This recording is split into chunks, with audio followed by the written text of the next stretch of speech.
welcome back to Truist Field here in Uptown Charlotte as we get set for Georgia Tech and ECU. Chris Lehman alongside Sterling Caligeris as we get set for these two teams to face off. We're going to take a look at the visiting team, the team you're more familiar with, the Yellow Jackets of Georgia Tech, and this is a team offensively that's got some firepower.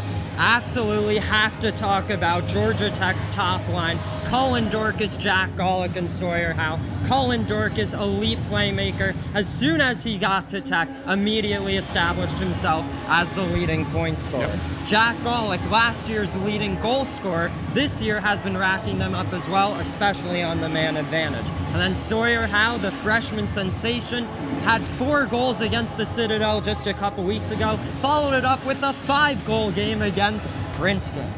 Well, that's a very, very strong front end that ECU is going to have to deal with. But when we talked to Coach Roberts earlier in the week, one of the things that he talked about is how he feels like this team is strong from the back end out. And so defensively, they've got some tough guys back there as well. Yep, the plays always start from the back end. He's very proud of his top pairing in McLean Boyd and Joshua Lee. McLean Boyd, a little bit of a shutdown defenseman. Lee loves to join the rush, but Coach Roberts is very proud of his ability to stay on the back end and tighten up his defense this year round. Second pairing of Steckel and Miller. Big guys love to throw the body around, but also pitch in offensively as well from time to time. Well, as you can see behind us, the atmosphere is starting to get better and better. And when you've got a unique atmosphere, you need a good anchor at the back as well. And Graff has been that for the Yellow Jackets. Freshman goaltender out of Potomac, Maryland. He's done everything he's been asked to so far this season.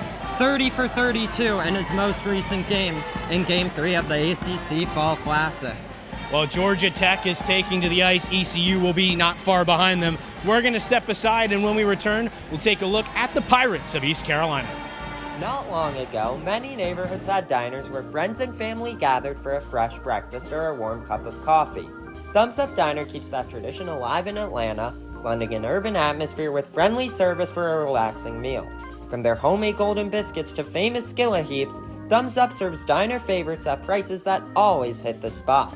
For a taste of Southern comfort and classic diner charm, visit Thumbs Up Diner today for a meal that'll leave you smiling and giving a big thumbs up. Impossible.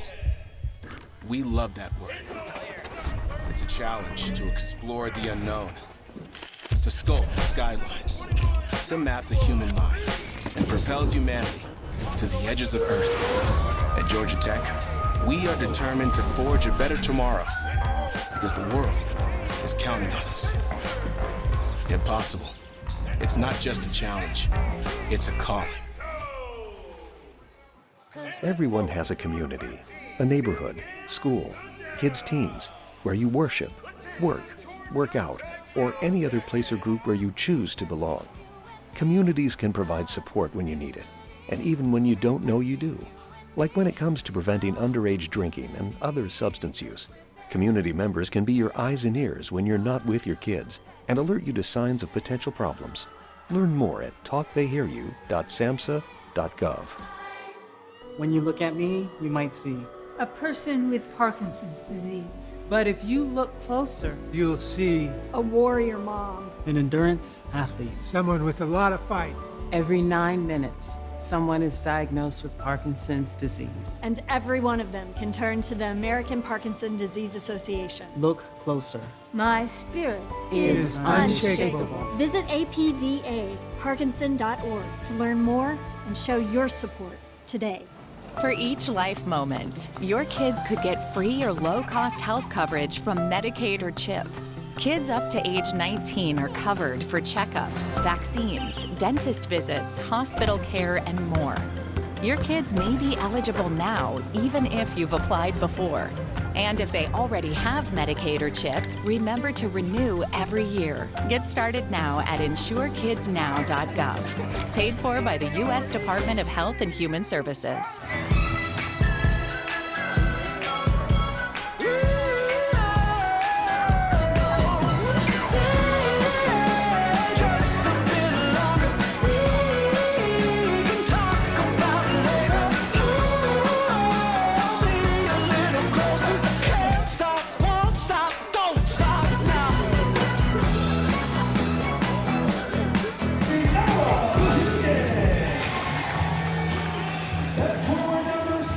closing in on puck drop between ECU and Georgia Tech. Chris Lehman and Sterling Kalogeris with you. And Sterling, as we start to look at ECU now, as they're back on the ice getting set for puck drop, one of the things that a lot of the coaches here in this outdoor faceoff have told me with the soft ice, you got to play a simple game, and that's the way that ECU likes to play, which I think is really going to suit some of their top guns, particularly a couple of big guys up front. Yep, they love to cycle down low, love applying a heavy forecheck. Coach said over, they might not always play superhero hockey per se, but they're going to get the job done. Well, it looks like they're just about set for the national anthem down on the field. So we're going to take a quick break. When we come back, we'll finish highlighting the Pirates, and we'll be set for puck drop between ECU and Georgia Tech.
Please turn your attention to the ice for tonight's ceremonial puck drop. Please welcome the Vice Chancellor of Student Affairs at East Carolina University, Dr. Brandon Fry.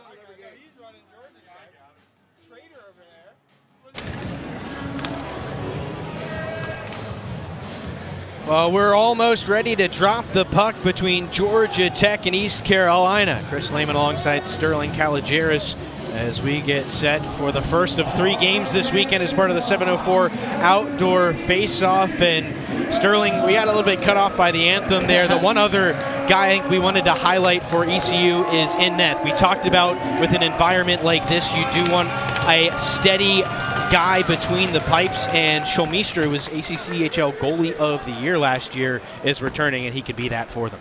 Yeah, absolutely. And then look for the forwards as well. Can't talk ECU without mentioning the Sylvester brothers. Jackson, the older brother, is the captain of this ECU squad, will soon hit 100 career points, and his younger brother Ben just joined him last season. Yeah, it would be interesting to see how Georgia Tech handles them. Those were the 2 names that came up the most when we talked with Coach Roberts about this Pirates team. Quick sweep on goal. Whistles wide for Jonathan Farrow. Nets off the mooring, so we've got a whistle here with 19:23 to go in the first period. But crowd still funneling in, should be a good one. We've heard a decent number coming from both schools, it sounds like. Yeah, and literally sounds like you can hear the Georgia Tech pep band in the background. Great of them to come out, support the Jackets here in Charlotte.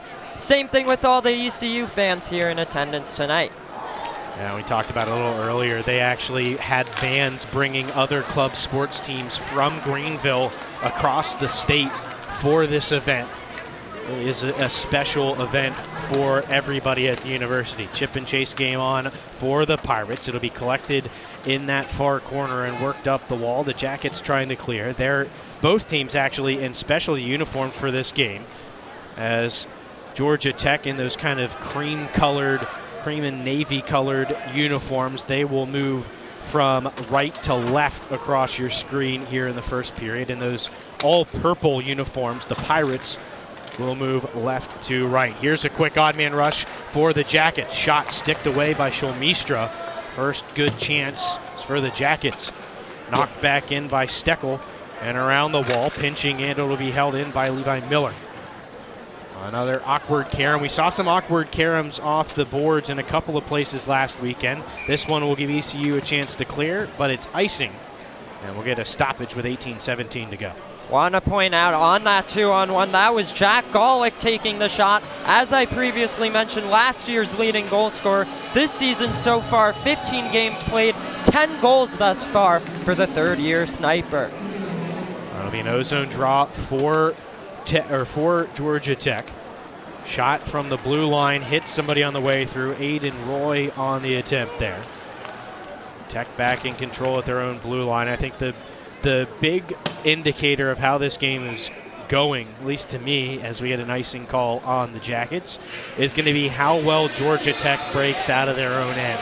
This is an ECU team that when they get to their game, as you talked about in the pregame, Sterling, is get it low, get in on the forecheck, and make it hard to get out. So if Georgia Tech's able to get out of their zone, I think it's going to be a lot easier on them.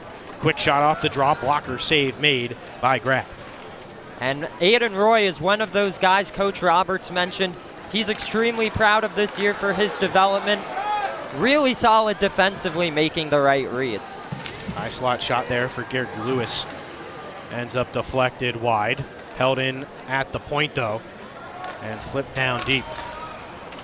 Good sustained zone time here for the Pirates. Big hit along that far wall by Dubberly. That'll knock the puck loose. Georgia Tech able to get it out into neutral ice, though. Flip back in by Castro, and the Pirates have it circling behind the goal. Pass back up top, hits a Tech stick. The Pirates hold the zone, wrapped all the way around the wall. Lewis having trouble getting to it. He finds a loose puck there, tries to shoot it deep, but it's Tech there to move it back the other way. Down that right wing, trying to step around his man is Dorcas. Dispossessed, and the Pirates clear. Relatively tame start for both of these teams so far. Yeah, probably both teams traveling here this Thursday afternoon, getting used to back playing on the ice. Yeah, the term the bus legs certainly come into play potentially here early in this game. Hey, Georgia Tech left campus at 9:30 in the morning. What time did they get in about? Little 2 o'clock, wanted to get some rest, try to shake the legs off. At least had some time to do that, yeah. For sure. Tech in control at the defense. Retreating for it is Boyd. He'll look to set up the breakout. Tape to tape with his defensive partner there. It'll be pushed up the wall by Zhang. He'll shoot it into the glove of Shulmistra, who holds on for another face-off down in the ECU zone. About 4 minutes gone now. Shots are 3-2 in favor of the Pirates, but nobody's really tested the goaltenders yet, sir. Yeah, not too much, but any shot is a good shot. You never know what might happen, especially early in this one with the goalies not quite warm yet.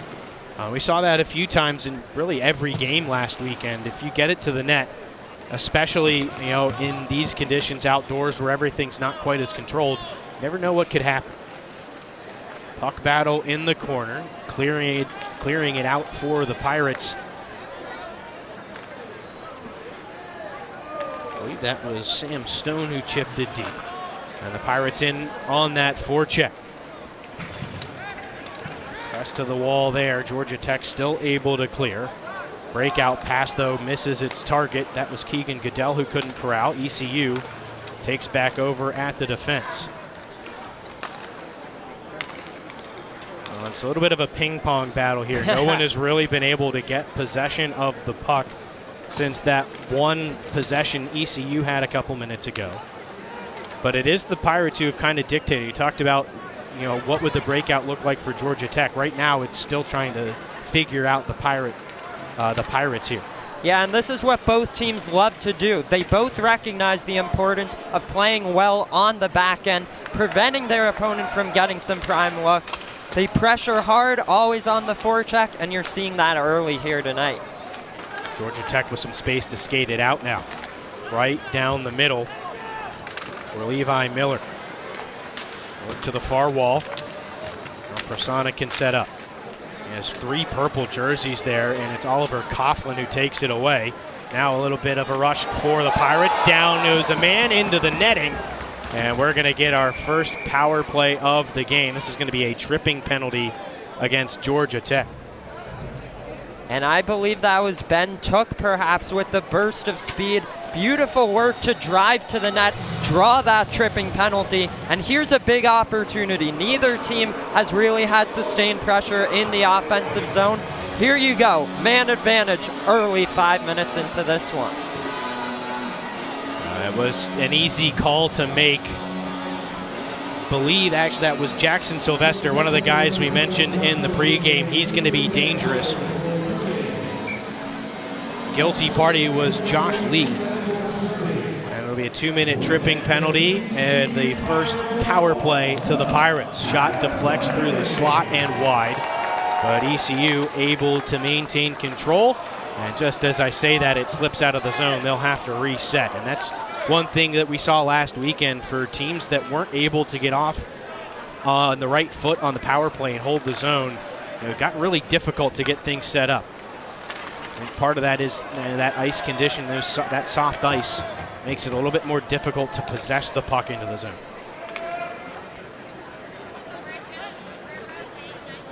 Shoveled along and in by Ben Sylvester. And we're going to have to stop play as a hit along that near wall in the corner jarred a door loose.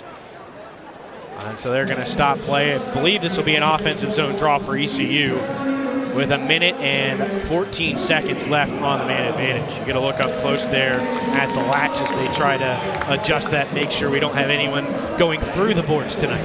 Interesting situation. You saw in Tech's most recent game, the goaltender Ryan Graff lost his skate blade twice. The referees made Tech play without him as they were working on the issue, pull the goaltender, and Tech's just having really interesting games lately. Well, you're definitely going to get something interesting out of an outdoor game. Shot off the glove of Graff. ECU still in control. Pass to the middle, too much traffic and it can't get through. Pirates able to backhand it deep. That was Sylvester playing it down low. They'll move it back up to the blue line. Now across for Will Steffen. Shoots it through traffic. That hits the legs of Keegan Goodell. Still Pirates with the pressure. Pass out in front, loose in the slot. Tech gets there first, but the clearance pops up in the air and doesn't get out of the zone. Worked right back in. That shot coming off the stick of Ben Took ends up deflecting wide. Another try hits a stick. And I think that's Goodell without a twig now for Tech.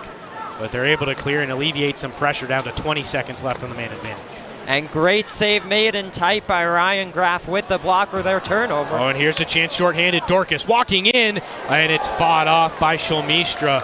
Great shorthanded chance, the best chance for either side here in the first 7.5 minutes.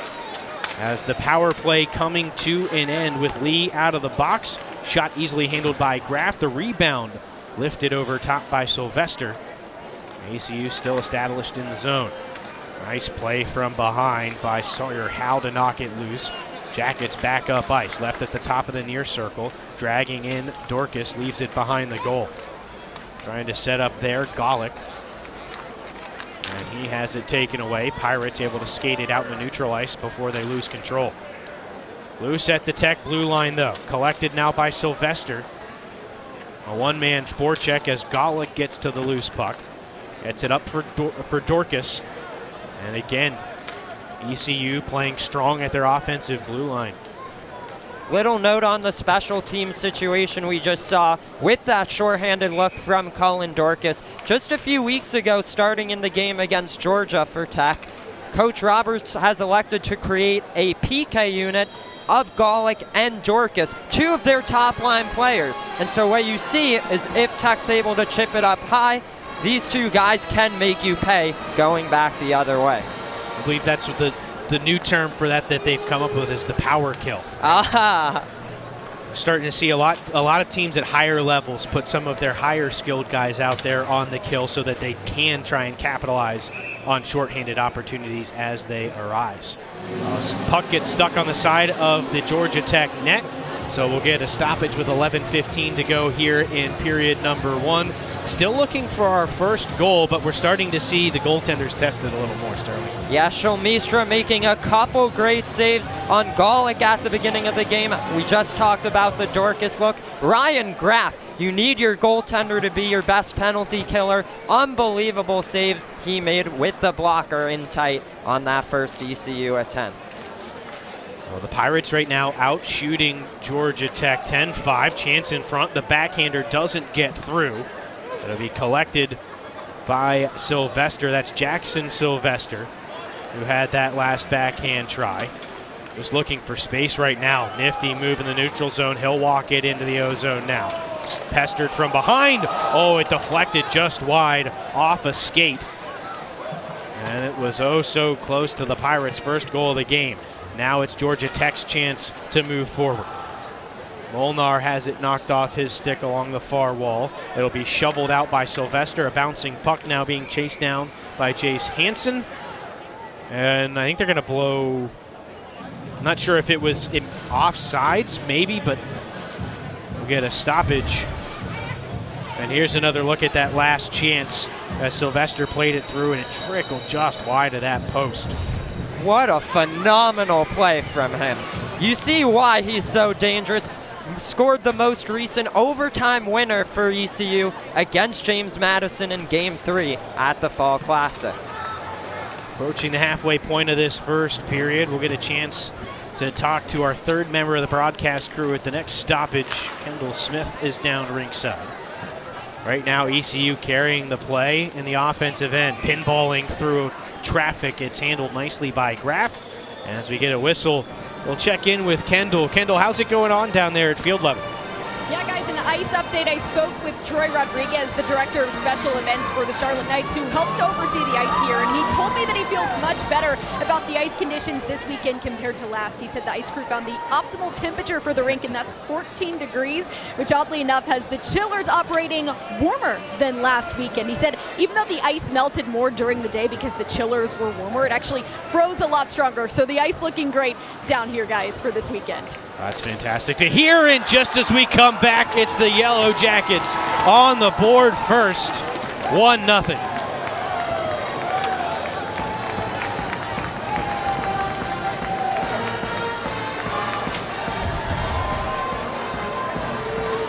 What a play, moving the puck well in the offensive zone.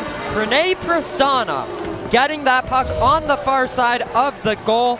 He switches between forward and defenseman throughout the season. So far this year, this is going to be his second of the season for his 5th point, 4th year on the team, and a huge goal in his career, opening the score in this outdoor game. But it looked like the goaltender, Shulmistra, just got confused about where the puck had ended up. And sometimes you just have to, like we talked about, you just have to throw it in front and see what happens. And it ends up in the back of the net. And Georgia Tech on the board first. This first 10 minutes has felt a little bit like the third game of last weekend between NC State and Alabama. The Ice Pack severely out-shooting and really kind of outplaying Alabama for the majority of that game. And it was Alabama taking advantage of the opportunities they had. But ECU not going away. They're right back on the attack. Shot through traffic. Not sure that it got to Graff, and the Jackets can clear at the length of the ice. But it looks like this will come back on an icing call.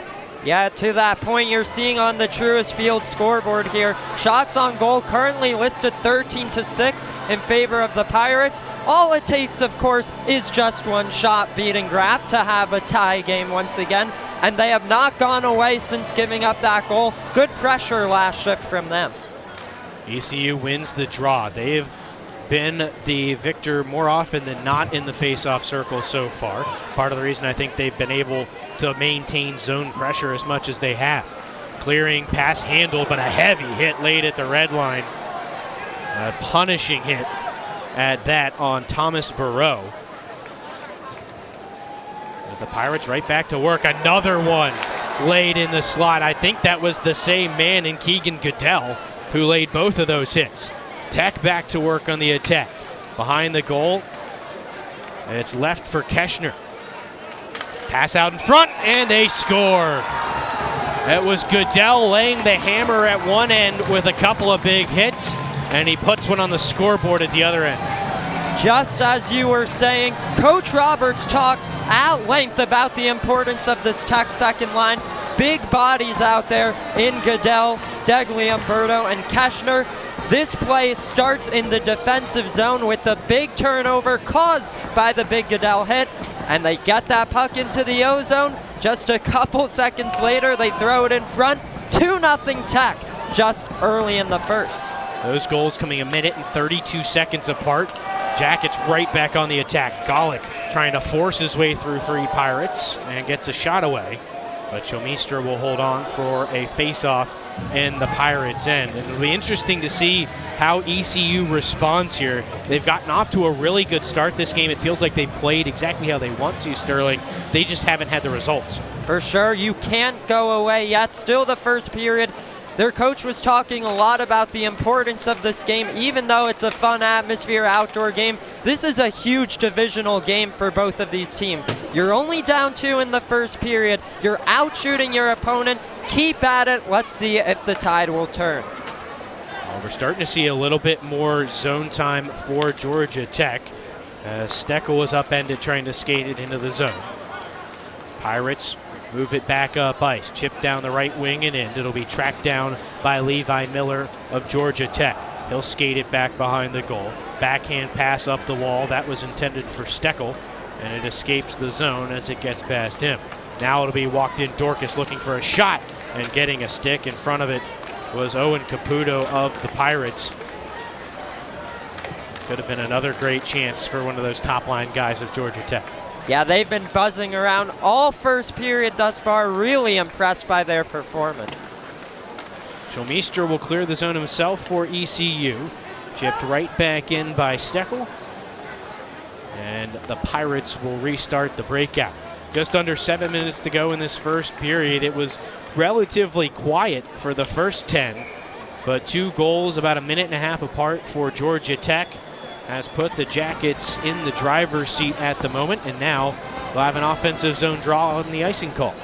Yep, and good to see a little bit there. Shomistra settling back into this one after giving up the 2 goals there. Good to see him rebounding after those. And particularly that second one, there's not a whole lot that he can do about a play like that. He's just going to have to stay on his toes as much as possible. Pirates trying to force it up that far wall. It ricochets into the middle of the neutral zone where it can be elevated but not cleared all the way down by Thomas Dixon. And Georgia Tech trying to skate it back in. Stalled out at the blue line for the moment. A little wave of the stick from Ethan Molnar to force it deep. And it's a 3-on-2 battle along the boards in favor of the Pirates. ECU does win it off the wall, but a nice job at the blue line by Aiden Roy. Ultimately, it escapes the zone, but he shoots it right back in. Yeah. Sorry, I'm just going to say, you're seeing on the ice number 22 for Tech, Ethan Molnar, was questionable going into this one as he suffered a little injury during practice Monday, but you see him skating well out here tonight. Good to see him. He's been with the team for a few years now. Nice to see him get this opportunity. Tech making a change. ECU trying to take advantage. Headman for Ben Kramer, but he has to wait for reinforcements. Back up to the blue line for Komorowski. He'll play it along the wall all the way down for Ben Sylvester. And ECU, while we've talked about, they've had a lot of zone time, Sterling. One thing that they haven't been able to do, and I think it's a tribute to what Tech has been able to do defensively, there have not been a lot of opportunities out in those danger areas in front of the net. Yeah, you saw some of it at the beginning of the game on the man advantage, but since then, really Tech's been locking it down in front of their own goal. Cleared out by ECU, collected at the red line by McLean Boyd. They'll go D to D with Zhang. Played off the wall. Getting muddied up there a bit in the neutral zone, so the Jackets just send it deep. Last 5 minutes of this first period. This will be important for Georgia Tech. They have had to do a lot of defending in their own end this period, but they've taken advantage of the opportunities they've had, and with an offsides call to get a face-off on top of the ECU blue line. And that's one key difference, by the way, between last year's Tech team and this one. A lot more emphasis this time around on protecting your goaltender in front, keeping it tight on the back end. So far this year, they've done a great job of limiting the shots on goal. ECU already with 14 here tonight. Pirates back on the attack. It'll be swept in deep. They can go to work on the far wall. Steered back down low. It'll be shoveled around where Georgia Tech can take over. Cross ice hits the skate of Josh Lee and ricochets out of the zone. Tech will get it all the way down. Clearing pass, gets past a man on that far wall, and Howe. But we're starting to see Tech in that situation ECU was earlier, where the puck might get out of the offensive zone, but when it does, they're getting possession right back, as we see right there. Yeah, these teams doing exactly that. Again, we've talked about it at length already, but really staying tight, applying the pressure, really forcing your opponent to just chip it out. Not really time to make a good play. Yellow Jackets about to get their first power play of the game. Held up along that far wall was Levi Miller. Extra attacker on the ice now for Georgia Tech. Dorcas down in that near corner, under some pressure from 4 purple jerseys. And as the Pirates get a touch on it, we are going to get a holding penalty with 3:26 to go in the period. Couple notes on this Georgia Tech power play here. You got to watch out for Sawyer Howe, leading goal scorer, of course. Jack Golick, key player on the man advantage, already has 6 power play goals so far this season. And we saw out of this Tech team a lot recently. They love to utilize the cross-seam pass. Let's see if it continues here tonight. Well, this is a great chance to really take a stranglehold on this game in the first period. Almost a must-kill for the Pirates. You don't want to find yourself behind 3-0. Will Steffen being announced over the PA system, the guilty party of the hold. Get a quick stoppage as Shulmistra covers on the side of the goal. Dorcas on the draw, wins it for Tech. They'll control and get the power play up and running. Just 10 seconds gone on the man advantage. Walking the line, Howe.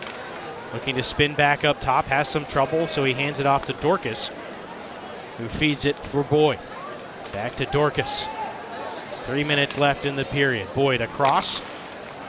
Now Sawyer Howe walking along the top of the circle. His seam pass is intercepted, and it'll be cleared out by the Pirates, who can get some fresh legs on the kill. Yep, very important clear there. Well, this will be the real test. It's often more difficult to get back into the zone and set up. Howe trying to make it look easy, though. He walks through 2 defensemen, plays it around for Dorcas, and now they'll set up. Along the blue line, Boyd plays catch with Dorcas. Shot coming. A block made at the top of that penalty kill diamond for ECU. Across, one-timer coming, and it hit a body on top of the crease. Shulmistra didn't have to make the save, and once again the Pirates clear with 50 seconds left on the power play. I think that one might have gone off of Golick, the Georgia Tech player himself. Great setup, by the way. Great zone entry by Sawyer Howe, showing off the mitts. He's back in control again. Double teamed as he enters the zone this time, and it's cleared the length of the ice by ECU's Thomas Varro. Starting to run out of time on the power play. 30 seconds left on the man advantage, down to 1:50 left in the period. Yellow Jackets streaking down that far side, or near side rather. Molnar looking over his options. He'll hand it off now for Lee. Throws one on goal. A little bit of trouble with the rebound initially for Shulmistra, but he'll cover up 1:34 now left in the period, 10 seconds left on the power play. And if you're Georgia Tech, you're right in that area, Sterling, where you have to keep an eye on the man coming out of the penalty box. Yeah, absolutely, especially off of the draw here. Good look from Lee we just saw there. Definitely a fan of putting the puck on net. Need to do more of that on the power play. Georgia Tech has A.J. Degliumberto ready to take the face-off. He'll square up with Jackson Sylvester of ECU. Degliumberto wins it. Back to the blue line. Wrist shot from Lee. Catches the glass and ricochets up and out for the Pirates to carry out of the zone. Both teams now 0 for 1 on the power play. And ECU will now have a chance to try and possess. Turnaround, clearing it in. The Pirates will go back to work on the forecheck. Some space up that far side, though, for Keshner. Pushed along Degliumberto. Stopped up at the top of the circles. We're down to the last minute of the period. Degliumberto again, trying to force it short side. ECU has the rebound. They'll skate it up. A little bit of extra space now for Coughlin walking in. Trying to step past his defender, but there to shut that down was Lee. Worked up that far wall. Komorowski pinches in to hold the zone. Sends it all the way around the glass, and this one will turn into a clearance for Georgia Tech. With 30 seconds left in the period, ECU walking back in, trying to reestablish that pressure they had earlier. Shot there from Hansen ends up wide, and looks like we'll have another penalty coming up late. It is a cross-check, as indicated by the official. And so another power play that has the potential to bleed into the second period now for ECU.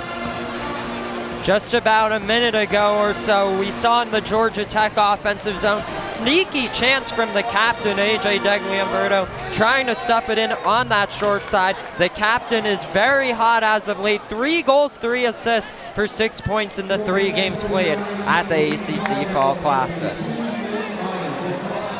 Well, this will be a good chance for ECU to finish the period on the right foot. They'll have 20 seconds, or rather about 21 seconds of power play time, and then another minute 39 in the second if it's needed, but they'll win the draw to start. Tape-to-tape pass up top, wrist shot off the blocker of Graff. Pirates still in control, down low. Couple of chances in tight for Jonathan Farrow, and he can't put it home. The Tech penalty kill clears, and that will wind out the remaining time in the first period. Well, it was all ECU early. Shots at about the halfway point, Sterling, were 13-6, if I remember correctly. They are 16-15 now as we come to the end of the first period. I'm really impressed by the ECU power play. They are getting amazing prime looks right by the goal. As you just saw there, just with 5 seconds left in the period. Gotta get the puck on net some more if you're on the power play for Georgia Tech. But they're back in this game. They found the back of the net twice. Gotta feel good about yourself heading into the locker room. Absolutely. Well, the coach we've got down on the bench with Kendall Smith is Kyle Gentile, head coach of the ECU Pirates. They had a pretty good period, so I'll be interested to hear from him. And so we'll throw it down here to Kendall on the bench with Coach Gentile. Kendall? All right, Kyle, well, you'll have a chance on the power play here to start the second period. What do you want to see out of your group there? We got to get more pucks to the net. We're cycling down low. We've had possession good. We gave up. Both goals have been off of just bad defense up front. We're not playing strong enough up front. When we get our cycles down low, though, we've been able to get on top of their D, keep puck possession, and get shots on. We just need to bury one of those and get someone out front going for the rebounds. That'll help.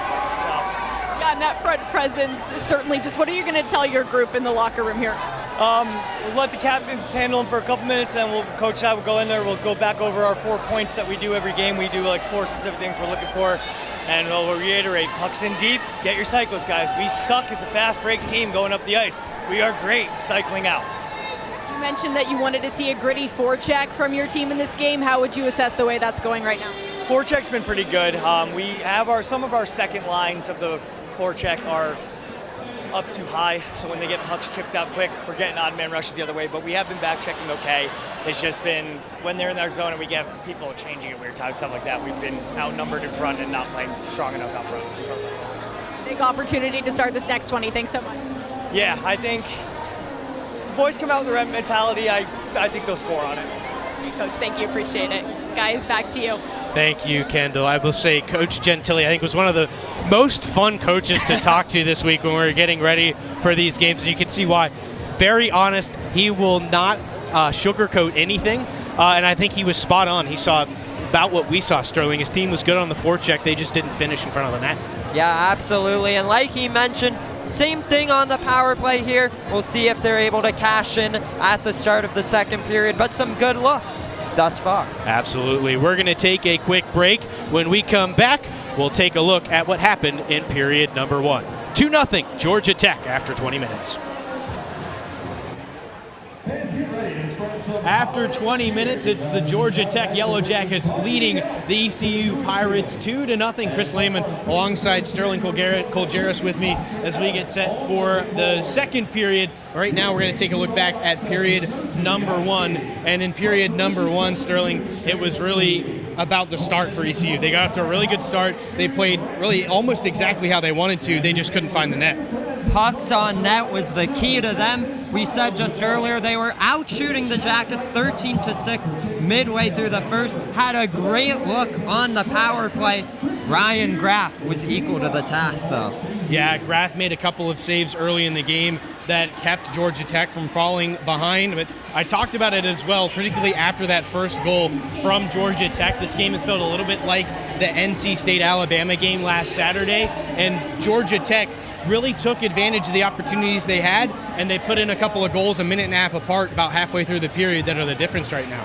Yep, it all started with Pranay Prasanna along the goal line, received a pass from the far side. As soon as he got it, just put it on goal from the tight angle. Shulmistra was not able to come across the crease. 1-0 there, and then a beautiful shift from Keegan Goodell, starting in his defensive zone, laying a big hit, causing a turnover. Tech would find the offensive zone. They worked it behind the goal line, threw it back out in front, and it was Goodell who was able to cash in to finish off his own play.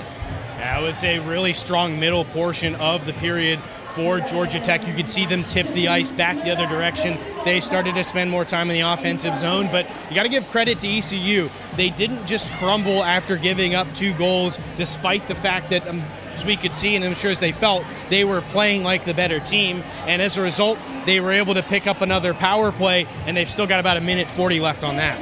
Continuing their speed and pressure, like you said, that led them to draw the power play. Had an amazing look, just 5 seconds left in that first period. Plenty of time on that same power play heading into the second. We'll see if they're able to capitalize. Well, it should be an interesting second period. We're going to step aside here for a few minutes. When we come back, we'll have highlights from the first period. Not long ago, many neighborhoods had diners where friends and family gathered for a fresh breakfast or a warm cup of coffee. Thumbs Up Diner keeps that tradition alive in Atlanta, blending an urban atmosphere with friendly service for a relaxing meal. From their homemade golden biscuits to famous skillet heaps, Thumbs Up serves diner favorites at prices that always hit the spot. For a taste of Southern comfort and classic diner charm, visit Thumbs Up Diner today for a meal that'll leave you smiling and giving a big thumbs up. Impossible. We love that word. It's a challenge to explore the unknown, to sculpt skylines, to map the human mind, and propel humanity to the edges of Earth. At Georgia Tech, we are determined to forge a better tomorrow, because the world is counting on us. Impossible. It's not just a challenge, it's a calling. Everyone has a community, a neighborhood, school, kids' teams, where you worship, work out, or any other place or group where you choose to belong. Communities can provide support when you need it, and even when you don't know you do. Like when it comes to preventing underage drinking and other substance use. Community members can be your eyes and ears when you're not with your kids and alert you to signs of potential problems. Learn more at talktheyhearyou.samhsa.gov.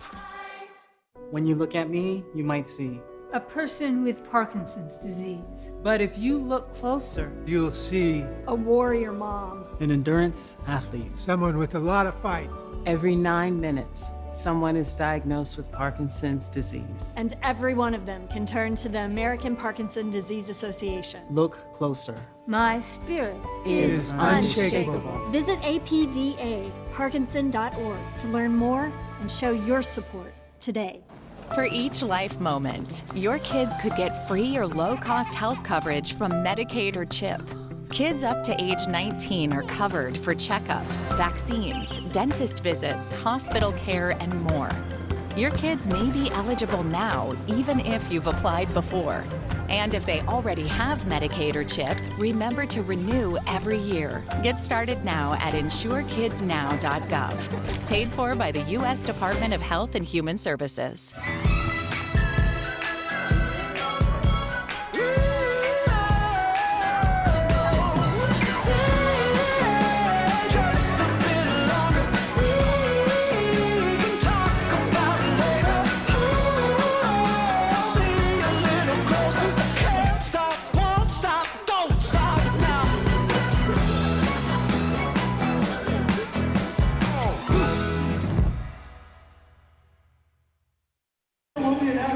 Welcome back to the first intermission. Chris Lehman alongside Sterling Calageris of Georgia Tech. And right now, Sterling, it's been about Georgia Tech capitalizing on opportunities. And we're going to talk a little bit more about the 2 goals that they were able to score. So we talked about ECU got to their game quicker than Georgia Tech did, but it was Georgia Tech who found the opportunities. And as we heard from Coach Gentili, a lot of that had to do with play around the front of the net.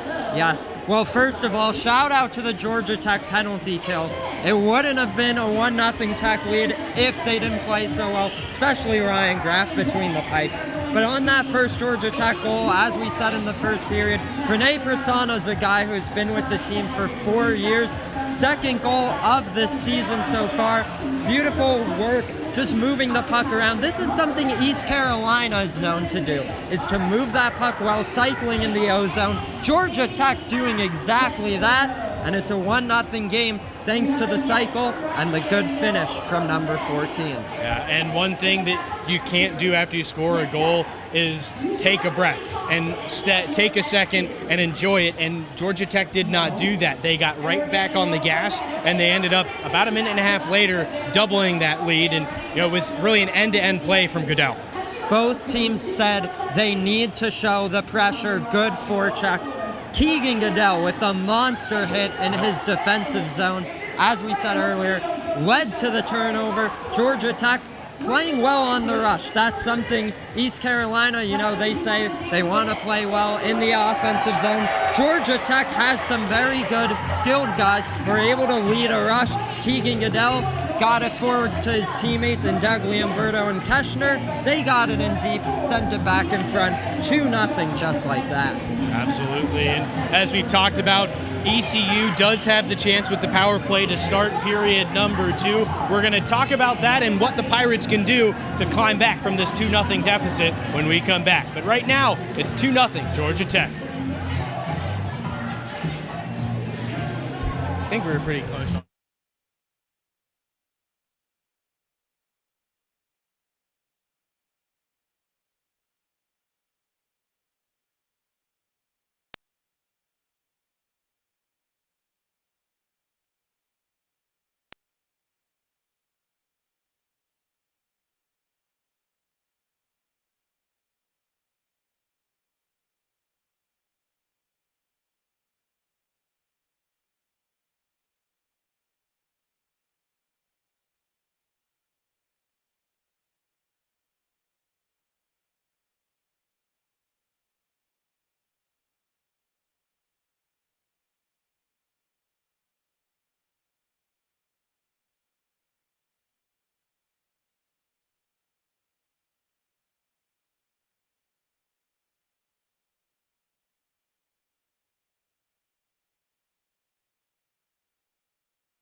2-0 lead for Georgia Tech here at the first intermission. Here's how we got there as the Yellow Jackets were able to find the net 2 times in about a minute and a half, and just like that, they put together a 2-goal lead. There's the first one from Pranay Prasanna, and then it was followed up by Keegan Goodell, who doubled the lead a minute and 32 seconds later. And Sterling, a good lead here is certainly what you want to see if you're a Yellow Jackets fan, but they've got a minute and 40 to kill of power play time as we head into period number 2. They did a good job of keeping ECU out of the middle in the first power play. How do the Pirates get to the middle this time? Yeah, I mean, you got to see the effort from Jackson Sylvester out there. Unbelievable work with the hands. He's going to be a key to try to weave through those penalty killers.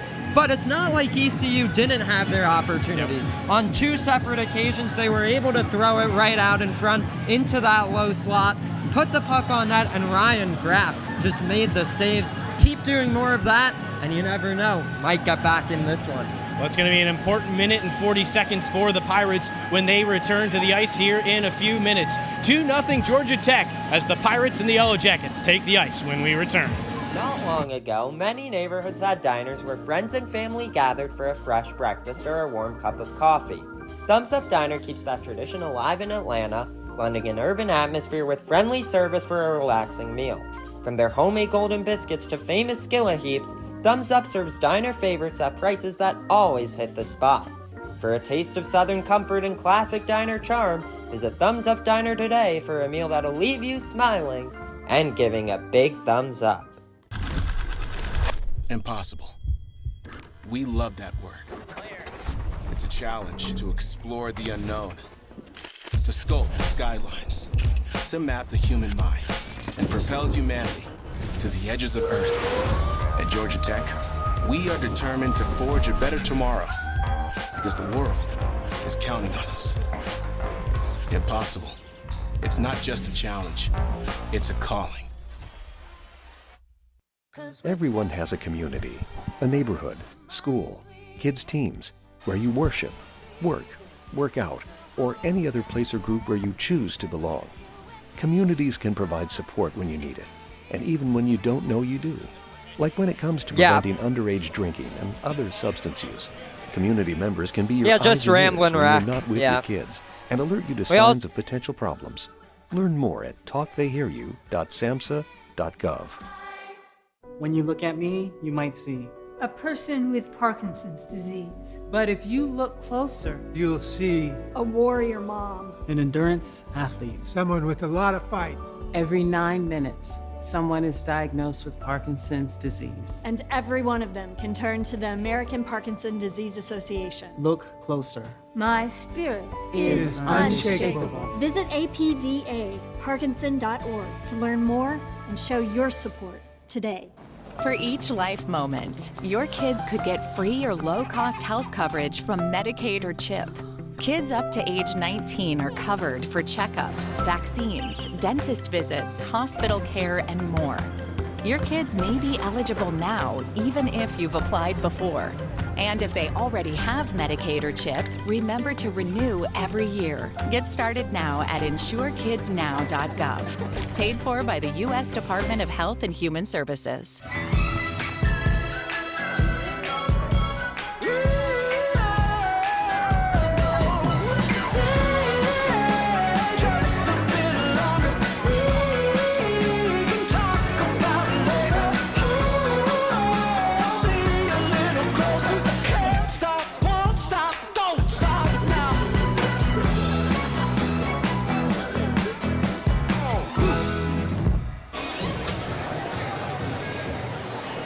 Welcome back to Truist Field here in Uptown Charlotte. Chris Lehman alongside Sterling Calageris here for period number 2. Sterling's going to be taking over the play-by-play duties here for this 20 minutes. Before we get to that, though, we do need to throw it down to the third member of our team, Kendall Smith. I believe she was able to catch up with Coach Roberts of Georgia Tech. Kendall, what do you have down there?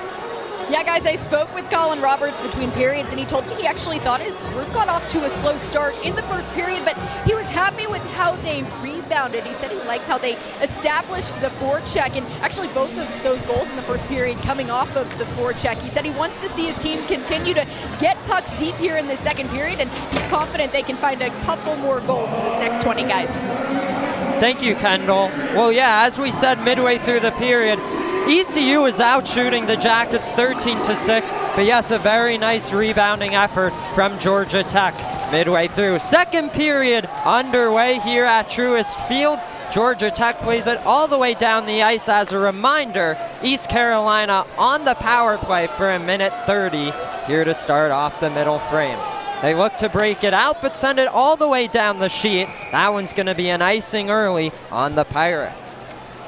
That's a rough start to the period if you're ECU. Obviously not a disaster, but you want to win that draw and get into the zone quickly to try to get set up. But Georgia Tech clears it immediately, and then after that, an icing call, the cardinal sin of the power play.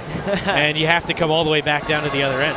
Well, let's see who can win this draw. To the left of the goaltender, Shulmistra, it's the Pirates coming away with the draw as they look to set up shop. They move it to Sylvester on the near side and rim it around the wall all the way around the net of Graff. At the half wall, they work it out to the line and dish it across left point. Looks for an option down low as they look to center. Tried to throw it through the seam looking for his man there. It gets deflected into neutral ice. They'll look to set up with Ben Sylvester now. Again, the sophomore brother, as they look to put it on goal. Graff dropped to the butterfly to make that stop and work it along the half wall to Farrow. Farrow's going to curl up here, drop it top of the zone, reverse course to the near wall. Now back down low as they look to throw it in front. That one by Graff and picked up on the far side. They drop it to the right point with Ben Sylvester. Across to the left point it goes now. Looking for a shot. That one just went wide as Keegan Goodell looks to get the clear, and he does with just 7 seconds left on the power play. Looking to catch Georgia Tech in a change there, unable to. Joshua Lee will come away with it. One last clear, and Georgia Tech has killed the penalty again. That was a pretty solid kill from Georgia Tech. ECU did get a couple of good chances once they finally established themselves in the zone. Just kind of like the first period, couldn't find the net. Well, let's see what happens here. 5 aside, could be an odd man rush for the Pirates. They'll cut it back. Big rebound, they score!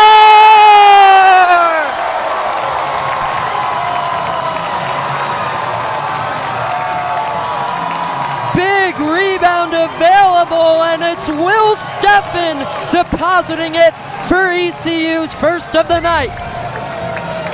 And that was a much-needed goal for ECU. We talked about it for both teams. Just get the puck to the net, and that was Connor Dubberly who threw it in front, and I'm not sure that Graff really knew where the rebound went initially, and that gave Sylvester enough time, or rather Steffen, I believe, enough time to find it and put it in the back of the net and get the Pirates on the board. ECU outshooting the Jackets 18-15. With that goal, they bring it within one. The Pirates back in business. Let's see how Tech's able to respond. It's Braden King looking to send it ahead to Golick here as they cross the red line and picking it up with King again. ECU gains control with Owen Caputo as he crosses the line, and the shot glove down by Ryan Graff. Ooh, some extra contact there afterwards. I think it's just going to be a warning as Caputo collided there with Sawyer Howe. Interesting to see if some of those extracurriculars continue as this game wears along. But I'll be interested to see if ECU is able to harness the momentum from this goal and continue to play the way they have for the majority of this game, because they've been the better team and had more of the possession for a large portion of this game. Yeah, you just saw right there, applying the pressure well, not letting Tech clear it out of their own defensive zone, forcing another draw in their offensive zone. On that extracurricular activity, Sawyer Howe, leading goal scorer for Tech, but he loves getting in there, getting scrappy. We'll see if it continues the rest of tonight. Aiden Roy tries to dig with this one from Kyle Rogers, and he'll come away with it. Use the wall to get it to Golick. He'll chip it out into neutral ice, and that's Ben Richard back on it for the Pirates. Richard near side goes behind the goal line here as Pirates looking to center. Protecting that puck well is Jay Baburka, and picking it up for Tech is Andrew Zhang. Looks to dish it to Golick here, a battle along the half wall. Colin Dorcas looks to clear it to safety. This one rimmed all the way around the end wall for Roy to get to. He'll reverse it back to Zhang here, has an option in Golick, elects to skate with it himself before saucing it to him. Golick crosses the blue, takes a shot deflected wide, and the Pirates will pick it up in their defensive zone.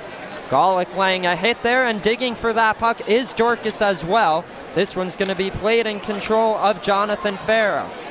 Zhang in deep, trying to win it back. Farrow makes the breakout pass, and a good poke from Dorcas on Ben Kramer. Beautiful deke for Sawyer. How that one went wide and played into neutral ice by the Pirates. And Sylvester, high slot shot, blocked in front, big rebound available. They put it back on goal, a left pad save made by Graff, and pinching in here is the defenseman. Goes all the way around for Farrow, and it's Joshua Lee back on it for Tech. Picked up by Justin Yu, tries to advance it for Sean Connolly as the Pirates chip it back into the zone. This is Sylvester with a man in front, tries to get it to him in Farrow. Good interception from Georgia Tech. They look backdoor once again, and now pinching in here is Owen Caputo. Well, just a minute ago, I believe it was Justin Yu dropping the boomstick on the red line. Little reverse hit after he dumped it in. Starting to see the physicality ramp up. Beautiful deke, pulling it through the legs from Oliver Coughlin as the Pirates showing off the skill in the offensive zone. Tech looking for a clear with Lee. They'll work at half wall now, one back by the Pirates. Looking to throw it in front here. Georgia Tech tries to get a clear and does. Skating with it is Ethan Molnar, but lost it to Owen Caputo. Now Jackson Sylvester crosses the red and now the blue as he has a lane, looking for a shot, sticked aside by Graff. Now opportunity here for Jace Hansen as McLean Boyd gets a free.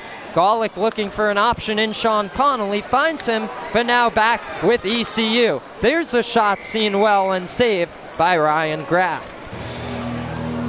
We're starting to see ECU get to their game again, Sterling. The forecheck has been good, and they have finally found the back of the net, so that confidence starting to, I think, build again for the Pirates. I think Coach Gentili and his coaching staff did a good job in the locker room at the intermission.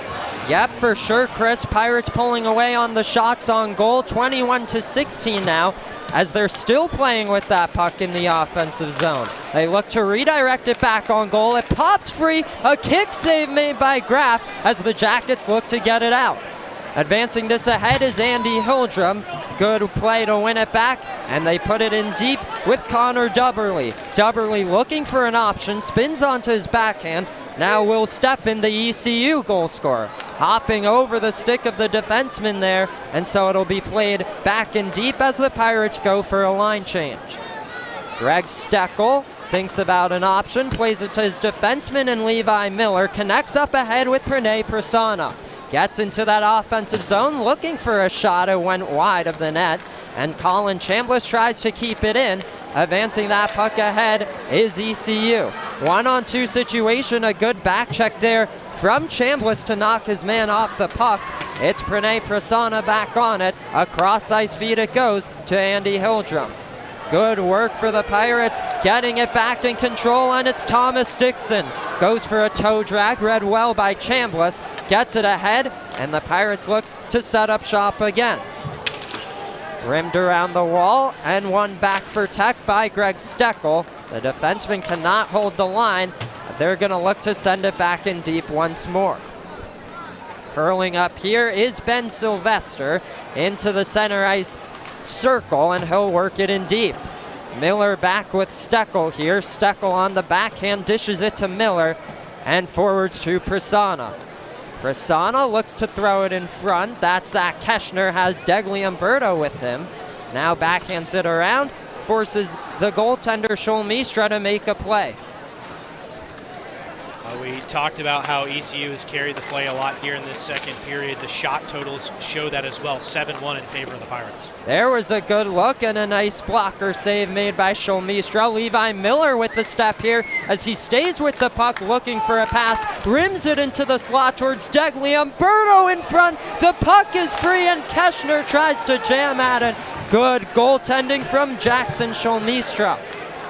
Did a great job of staying strong and sealing down low. That was an awesome chance for Georgia Tech that they couldn't stuff past them. Some really good work responding the early onslaught from ECU here in this middle frame. Let's see if Tech's able to keep it going. Zach Keshner on the backhand was looking for Goodell. One back for ECU by Oliver Coughlin. And a chance here for the Pirates with Sylvester. There's some defensive work. The fans here wanted a call on that one, but we remain 5 aside. I just looked at the ECU bench after that collision. That's the second time in about the last 2 minutes where there's been a Georgia Tech player tangled up and taking down an ECU Pirate. Coach Gentili on the bench, I could see by the body language, he's telling his guys, stay calm, don't get caught up in those calls that you think we should get and don't. Right, and that all started with a good look from Jackson Sylvester. Can't say enough good things about him. Once again, the hero last weekend for the Pirates to advance to 2-1 in the ACC Fall Classic. Doing some really great work playing with that puck in the offensive zone. And right here, we've got an offensive zone draw for the Pirates to the left of Graff. Taking this one is Connor Doubley. He loses it, but back in control for his team. Off the wall, looks to advance it ahead. That's Cullen Dorcas looking to chip it for Sawyer Howe.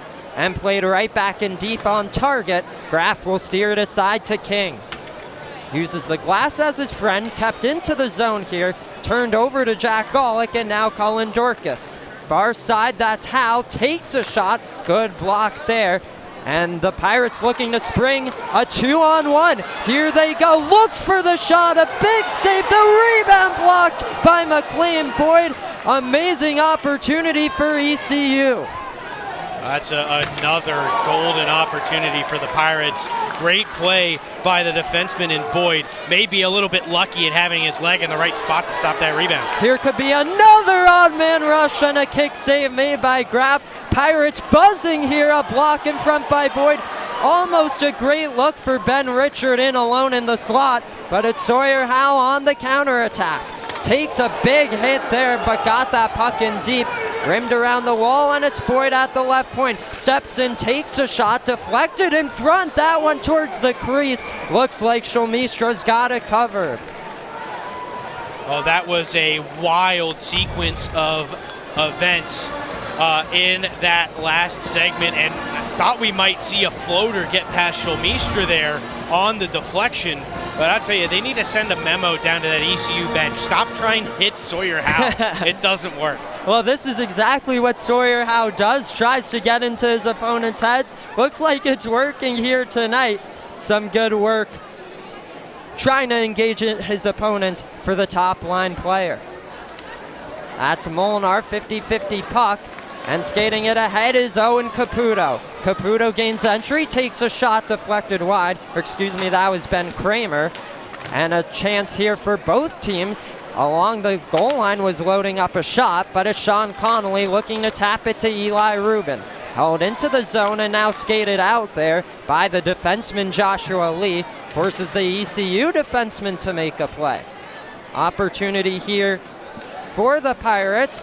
Holding the line was Lee. He'll step into the slot, drop it off for Rubin. Lee will pick it back up and rim it around behind the net of Shulmistra.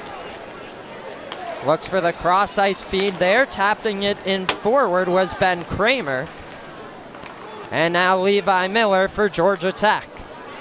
Cross was looking to hit up Connolly. We're going to have an icing here, and so with this opportunity, we'll throw it down to you, Kendall.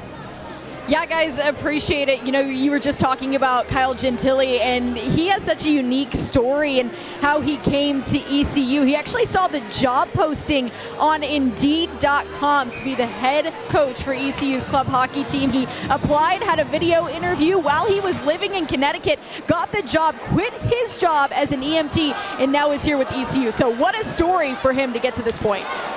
Yeah, thanks so much, Kendall. A great story, and there was a good look for Eli Rubin, perhaps looking for a breakaway. ECU defended that one well. They'll advance it ahead with Jace Hansen. Now skating with this puck here. They gain entry, look to play it down low for the Sylvester redirection. Pinching in there was Jace Hansen. They threw it to the slot. The shot got deflected wide on Oliver Coughlin. And there's a breakout pass too far. It's going to be yet another icing on the Yellow Jackets. I'm starting to wonder if that forecheck of ECU is wearing on Georgia Tech a little bit. Starting to see a few more icings, a few more just try to get it out, alleviate pressure kind of situations for the Jackets. And really the majority, if not all, of the really solid chances, save that one we saw about a minute ago, have been for the Pirates. You look at the shot totals as well, it's now 11-7 in favor of ECU this period. Yep, 27-22 in aggregate thus far. It goes too far there. Pirates looking to work it ahead, touching it forwards to Connor Dubberly. Looking for that one was Will Steffen, and now back on it for Tech. That's Levi Miller. Across for Lee, and now connecting with Andy Hildrum, but he overskated it right back into Pirates control. That shot sailed just high from Will Steffen as the Pirates look to throw it in front. There it is, a save by Graff. Pirates still in control at the line, putting it back on goal, a block in front. Another chance stopped by Graff. He's able to hold on to the rebound, and a little bit of a scrappiness in front of his goal. Well, that was another great sequence, Sterling, for this ECU Pirates team, as you get a look at the ending there and a little bit of extracurriculars after the fact. But that one pass out in front was a quick one-timer from point-blank range for Connor Dubberly. I felt like the pass was actually intended for the defenseman Alex Castro out at the blue line, and I think you might have had a better chance with traffic in front had that puck gotten all the way back to the point. Still, pucks on net is the key to success for ECU. Let's see if they can keep it going. Played around the wall. It's Greg Steckel for Tech as Keshner taps it ahead as they look for an odd man rush. Keshner, little toe drag. There's a shot kicked away by Sholmistra. Tech keeps it in deep.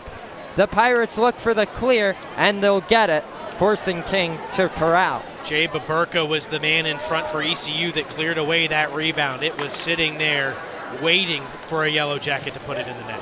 That one banked off a skate in front. Dangerous situation as King lost an edge. Played back behind the goal line, and it's Greg Steckel looking for the outlet pass. Finds Zach Keshner, looks to hit Degli Umberto in stride. Tap forwards now for Goodell. Back for Degli Umberto. The pass wasn't clean. Pirates advance it the other way. They look to just get it all the way down and deep. There's going to be a delayed penalty coming up. And Georgia Tech has been getting more and more physical, and that was one that was just a little bit too physical. And you get a look at it there. I'm guessing this is going to be a hit or a penalty for contact to the head. Greg Steckel is the guilty party.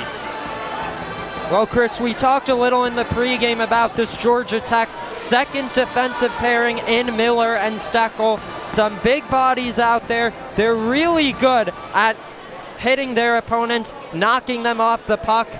That time, though, maybe the hit from Steckel a bit too high. So ECU's going back, I believe, third power play of the night. Yeah, and the other thing to keep in mind, and it'll be interesting if we can get another look at the replay, that you have to take into consideration is whether or not that ECU player, who I believe, we'll get another look at it here, it is, I believe, Baburka. And he's coming up, it looks like. I wanted to see if he was going down and falling or slipping. If that was the case, I'm not sure that was the case. So we'll see what it is here. Based on the signal there, I think they're going to call it boarding. Yeah. And it'll be interesting to see I'm not 100% sure how they'll decide to go with this, whether or not. It does look like, as I look over at the scoreboard down what would be the third base line here at Truist Field, it looks like it is going to be a minor. That was going to be my other question, whether it would be 2 or 5. Yep, looks like just a minor, and we hope Jay Baburka's doing well. Looks like he's being checked out just outside of the playing surface. But for the ECU Pirates, back on the power play, chance to even it up. Pucks on net. Let's see if they can capitalize. It's going to be Jackson Sylvester against AJ Degliumberto for this opening draw of the ECU power play. Looks like the referee's getting things sorted, and we're just about ready to go for the Pirates' man advantage. Big face off to the left of Graff. It's a 50-50 puck held in at the line by Ben Kramer at that right point. Getting it back to Kramer here, looking across, trying to set up a one-timer perhaps. Back at the goal line, feed in front, down low, they score!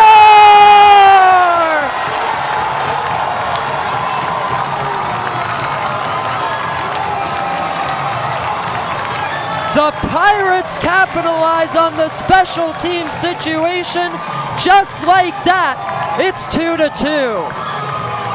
We finally have our first goal on the man advantage, and this was one, we talked about it, you heard Coach Gentili talk about it. They needed to get into some of those dirty areas in front of the net, and in this case they do, and they find the back of the net.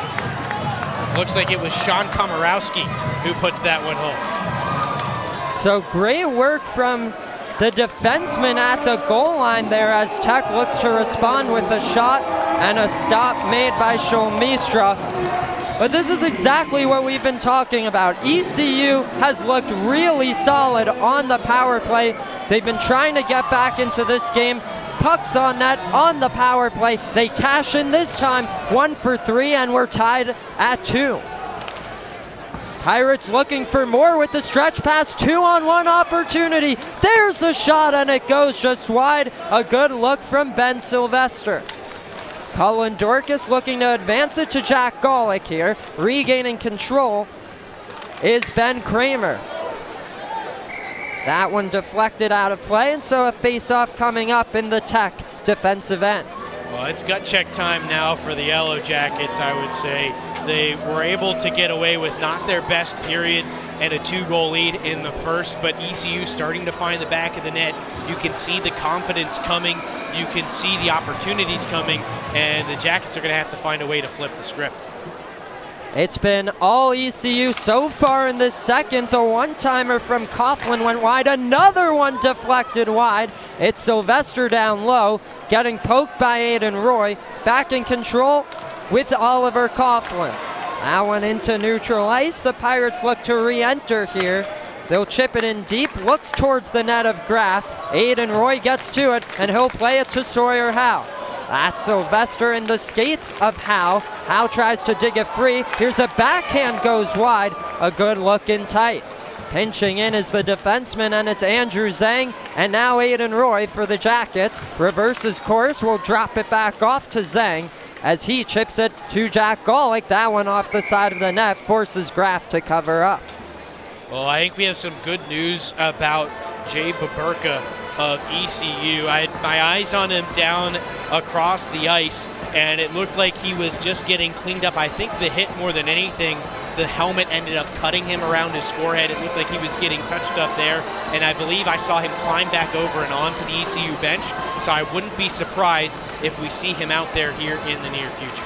Good insight, Chris. Let's see if he's back out there. It's Zach Heschner. Beautiful toe drag. Couldn't get a shot off. Back in control. A beautiful chance. That one just went wide. Nice shot from Levi Miller, but just off target. Goodell looked to work it towards the goal. Picked up for the Pirates by Ben Took. Now at the line, little pump fake from Steckel as he chips it in deep. Pirates back in control here, looking to bank it to Will Steffen. That's Levi Miller up ahead. The pass doesn't connect, and so it's another Georgia Tech icing. On the Yellow Jackets, we've talked about it. They didn't look their best last period, but it didn't feel like they looked bad either. They were defending well. They were able to break out when they found the space. They seem a little more disjointed this period, and that last icing call is a great example of that. They're not connecting on those longer passes, and they're not able to get into the zone successfully like they were in the first period when they got out of their zone. Georgia Tech's coach Colin Roberts was talking about how it all starts from the back end, and so you want to see the Jackets tighten up in their own defensive zone, look to make some good breakout passes, and go from there. They're trying to do that right now with Zach Keschner.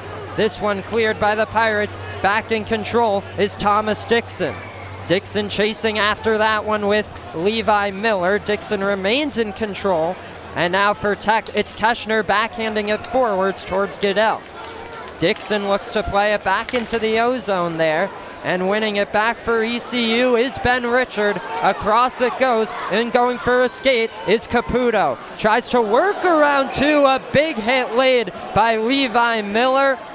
And as we said, a guy who knows how to lay a hit. That's a good, healthy hit, too. He stepped up, and those are the kind of hits that are going to wear a team down. And on top of that, if you're Caputo, you're going to be thinking twice the next time you break into the offensive end and try and cut into the high slot, because Georgia Tech has a lot of big-bodied defensemen who will step up and put you on the ice.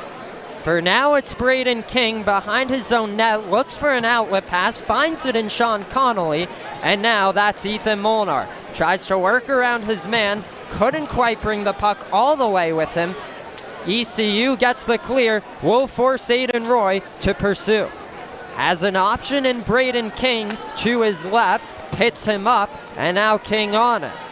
Stretches the ice, and Sean Connolly in control. Connolly cuts to the high slot, plays it down low, couldn't find the pass, and the Pirates look to play it on the counterattack. A beautiful deke. It's Ben Sylvester, looks to drive to the net, wraps it around, and a chance here with Jonathan Farrow. Farrow lost the handle, but has it at the high slot. Redirection stop by Ryan Graff, and that's Ben Took. Clearing the zone is Sean Connolly, and now Alex Castro. A lot of credit to Aiden Roy on that last play up the ice. Sylvester was coming in with speed. Roy matched him, got stick on puck, and didn't allow a pass to the middle while also cutting off his lane to the net. It was a great defensive play. Yes, absolutely. And now Tech looking for more, trying to get back on the board here in the second. Here's a shot and a stop made by Shulmistra. He'll hold on to the rebound as well. This is a chance here in the last 2+ minutes for Georgia Tech to kind of get off of the ice playing the way they want to play. You got an offensive zone draw. If you can win it and get set up, you can harness some of that momentum back that ECU has had all period, and hopefully come into the period at least tied, if not better, and give yourself a chance going to the final 20. That was a shot off the side of the net. The Pirates look to break it out. McLean Boyd was there, and he'll flip it into the near corner. Around the wall it goes. Getting after it is Sean Komorowski. Pirates look to break it out with Oliver Coughlin having some trouble there, and so it's picked up by Joshua Lee. Lee left circle, looks for a path to the net, throws it in front. Good stick there from Shulmistra to prevent a pass in front. Pirates go the other way, content to chip it into the far corner now. Banked off the wall, it's Connolly to Prasanna. Prasanna ahead for Andy Hildrum. One-on-one situation, 2-on-1 with Chambliss. Can't get it to him. Pirates looking to push it the other way on the counterattack. Good pressure stepping up from Pranay Prasanna. Prevents that opportunity, and it's Lee ahead on the tape of the ECU player. And so they will cross the red, look to break into the zone with Sylvester. Sylvester dekes around Lee. His shot goes just high and wide. Tech looks to get a clear here, cannot.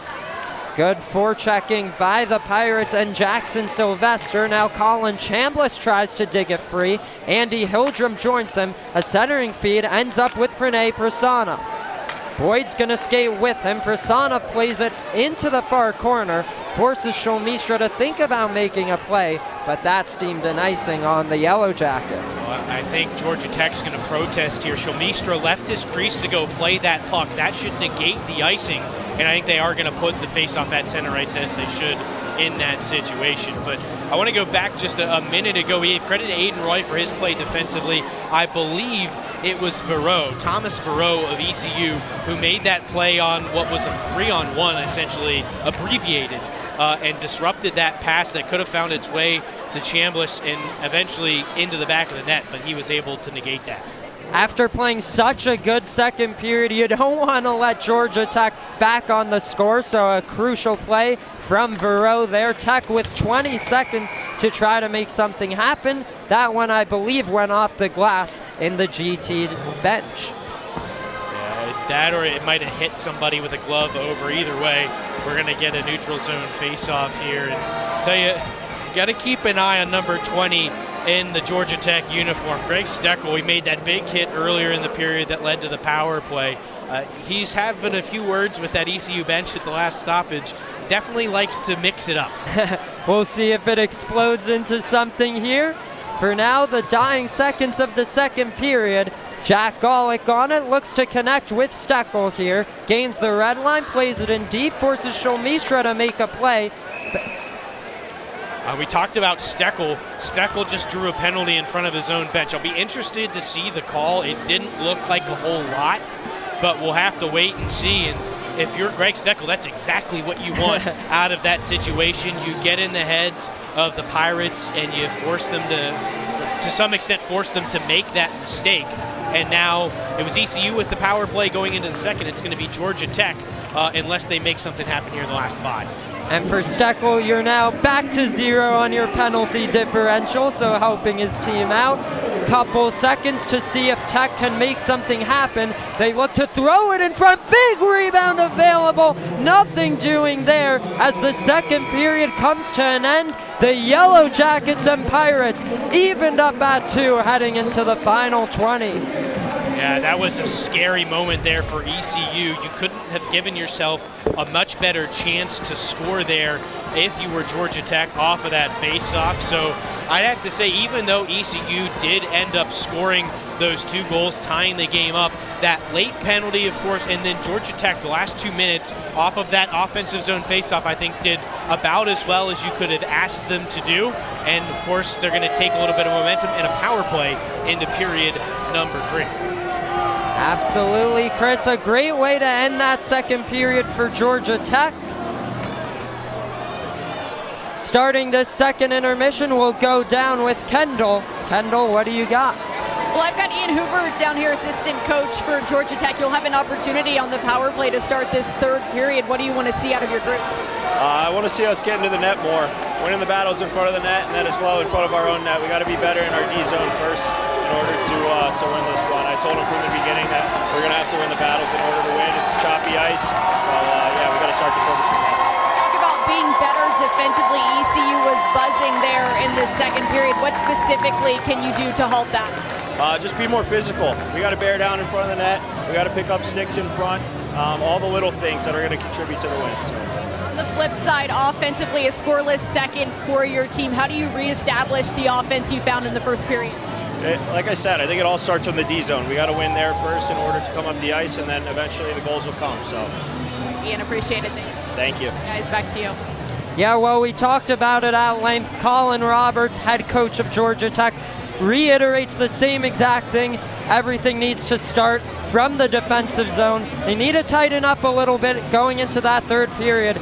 But just like the start of the second period for ECU, where they had a power play to try to get back into it, Georgia Tech, same opportunity at the start of the third.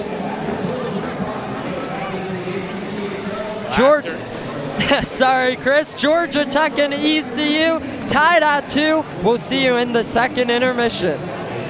After 40 minutes, Chris Lehman, Sterling Calageris back with you here after 2 periods, and ECU brought it for 2 periods and they finally got rewarded in the second. Yeah, much different story for the Pirates in that second period. Although they played quite a similar game, Georgia Tech, of course, with the 2 goals in the first period. This time it's the Pirates getting on the board with a couple quick strikes to even it up. Yeah. And I think you have to give ECU a lot of credit. We talked about it towards the end of the first period. They were able to build some of that momentum. They took a power play into the second period. Georgia Tech killed it very effectively to start the period, but I think the real turning point was the penalty on Greg Steckel that led to that power play goal. Unbelievable passing from the Pirates on that power play. Georgia Tech did a good job previously of preventing some chances down low. But if you're ECU on that power play, it just took about 15 seconds, I believe. A beautiful cross-crease pass. No mistake putting it home for the first goal for ECU. Well, there's one guy I want to talk about here in particular that I think is going to play a big factor in the third period. We talked about him a lot late in the period, and I think you listened to that interview before the end of really right at the end of that second period. Georgia Tech likes to be physical. They like to establish themselves. I'd say Greg Steckel is really the spearhead of that based on the way this game has gone. And you saw what it did to ECU at the end of that period. It led to a penalty and now a power play. Yeah, and we saw the same thing with Levi Miller and his defensive partner. Also, some of the forwards getting physical for Georgia Tech. As we mentioned, Sawyer Howe might be getting in the Pirates' heads out there. And so, a physical second period for the Yellow Jackets. Yeah, and I think we're obviously going to see more of that in the third. But the big thing, and I think it's been the storyline for most of this night, is the ability of Georgia Tech, or at times the inability of them, to handle the ECU forecheck. It's still been really effective outside of a few really kind of short stints. There were 3, 4, maybe 5-minute stints a couple of times in that over the course of the game, really, where Georgia Tech has been able to escape effectively. Other than that, ECU has really hemmed them in. Yeah, they're struggling a little bit to set up shop, but hey, all the credit goes to ECU for that. Georgia Tech sometimes just flipping it out into the neutral zone. You saw a few times them able to gain some good entry, but for the most part, there's the forecheck the Pirates are so known for, and that led to that 2-2 game.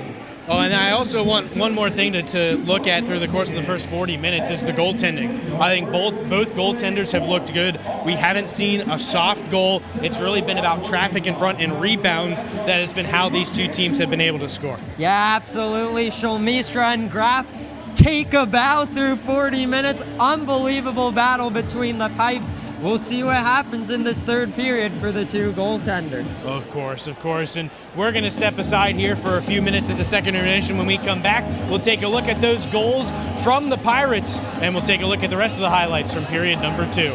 We're squared 2-2 after 40.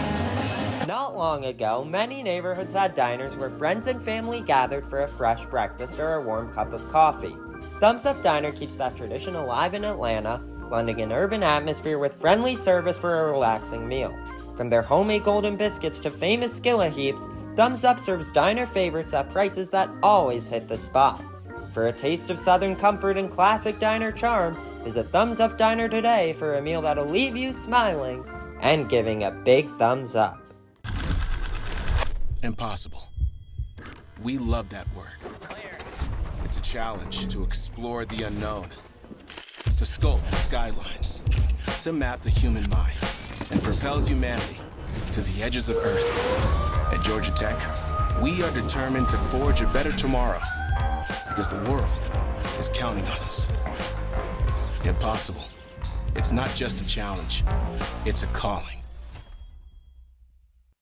Everyone has a community, a neighborhood, school, kids' teams, where you worship, work out, or any other place or group where you choose to belong.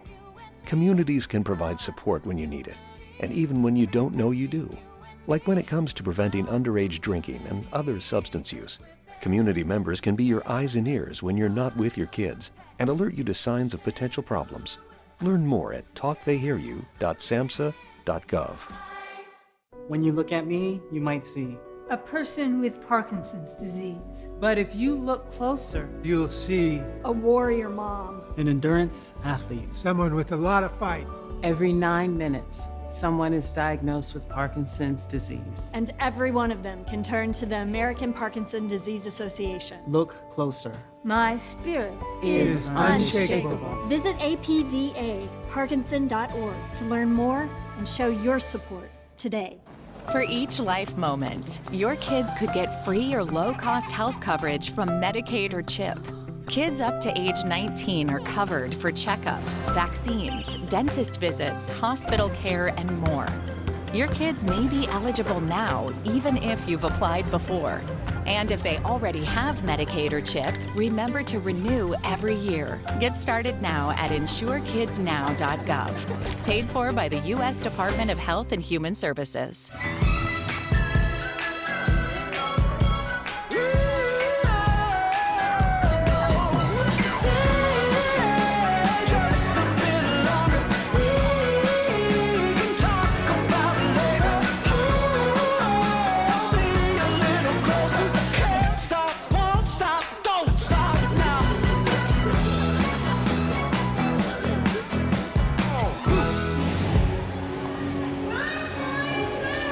Closing in on the final 20 minutes here at Truist Field in Uptown Charlotte. This is the first of 3 games here on weekend number 2 of the 704 Outdoor Face-Off, and we're tied at 2 between the East Carolina Pirates and the Georgia Tech Yellow Jackets. Chris Lehman alongside Sterling Calageras. And Sterling, we're going to take a look ahead now at the third period, because I think particularly the first couple of minutes of this period, it's about 1 minute and 55 of power play time for Georgia Tech. It's going to be a huge opportunity for them to establish themselves, because they have not really been able to dictate play through the first 2 periods. Well done to East Carolina for their play in that second period. But if you're Georgia Tech, a big opportunity to get the momentum for yourselves at 5-on-4, looking for those top line players in Golick, Howe, Dorcas. Let's see what they could do on the man advantage to see if they could swing the momentum back for their team. And already we've seen the Pirates with a couple of power play goal, or a power play goal, and a couple of good power play chances. It's now a chance for Georgia Tech, who's had a power play opportunity of their own but weren't able to capitalize, to try and get to work on that again, because the first power play, well, it didn't produce a goal, still produced a couple of good chances. Yeah, for Georgia Tech's power play, as I mentioned, they like the cross seam pass. They tried it once tonight. I want to see them try a little bit more, move it to the bumper, try to get a quick one-timer off. For East Carolina, on a number of occasions, they've been able to work it down low towards the net, and that's exactly how they capitalized on their one power play goal. Absolutely, and I think a lot of the focus here when we look at the third period really kind of goes on Georgia Tech, because ECU has been the consistency in this game. Their forecheck has been really strong, so I think that's why this power play is so important for Georgia Tech. If they can get in front, that is going to make a huge difference, because they haven't been able to do that so far since the early on in that second period. Well, as we've been saying this whole night, that's the identity of the Pirates, to establish the forecheck and cause some turnovers. For Georgia Tech, you get a power play goal here, you could get to your game of playing lockdown defense there, working with the 1-goal lead. So a big power play to start off the final period of regulation. I do think as we shift a little bit more to the Pirates, if they are able to kill off the power play, they're going to have all of the momentum because of the way they played so far. But it is going to come down to being able to finish the way they did in the second. Yep, and a nice mental game from the Pirates. You played really well in that first period, but found yourselves down 2-0 after one. That didn't harm them at all. They just kept with their game in the middle frame. As we've said, put the puck on net, you're going to score some goals. They kept going, found the back of the net a couple times. They're back in this one tie game. Well, we'll take a quick break here. When we come back, we'll take a look at the highlights from period number 2 and get set for the puck drop of period 3.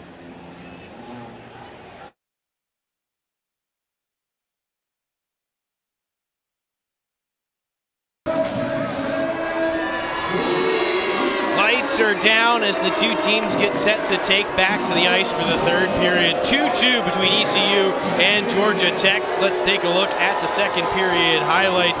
Here's a look at the first goal about 2 minutes into the period. It was Will Steffen finishing off the pass from Dubberly to make it 2-1. And from there, ECU really just started to roll, Sterling. Yeah, absolutely. Look at that cross-crease pass, by the way. A beautiful finish to tuck it home. That's how we ended up with the first goal of the night for ECU. And then the second one we alluded to is a power play goal for the Pirates.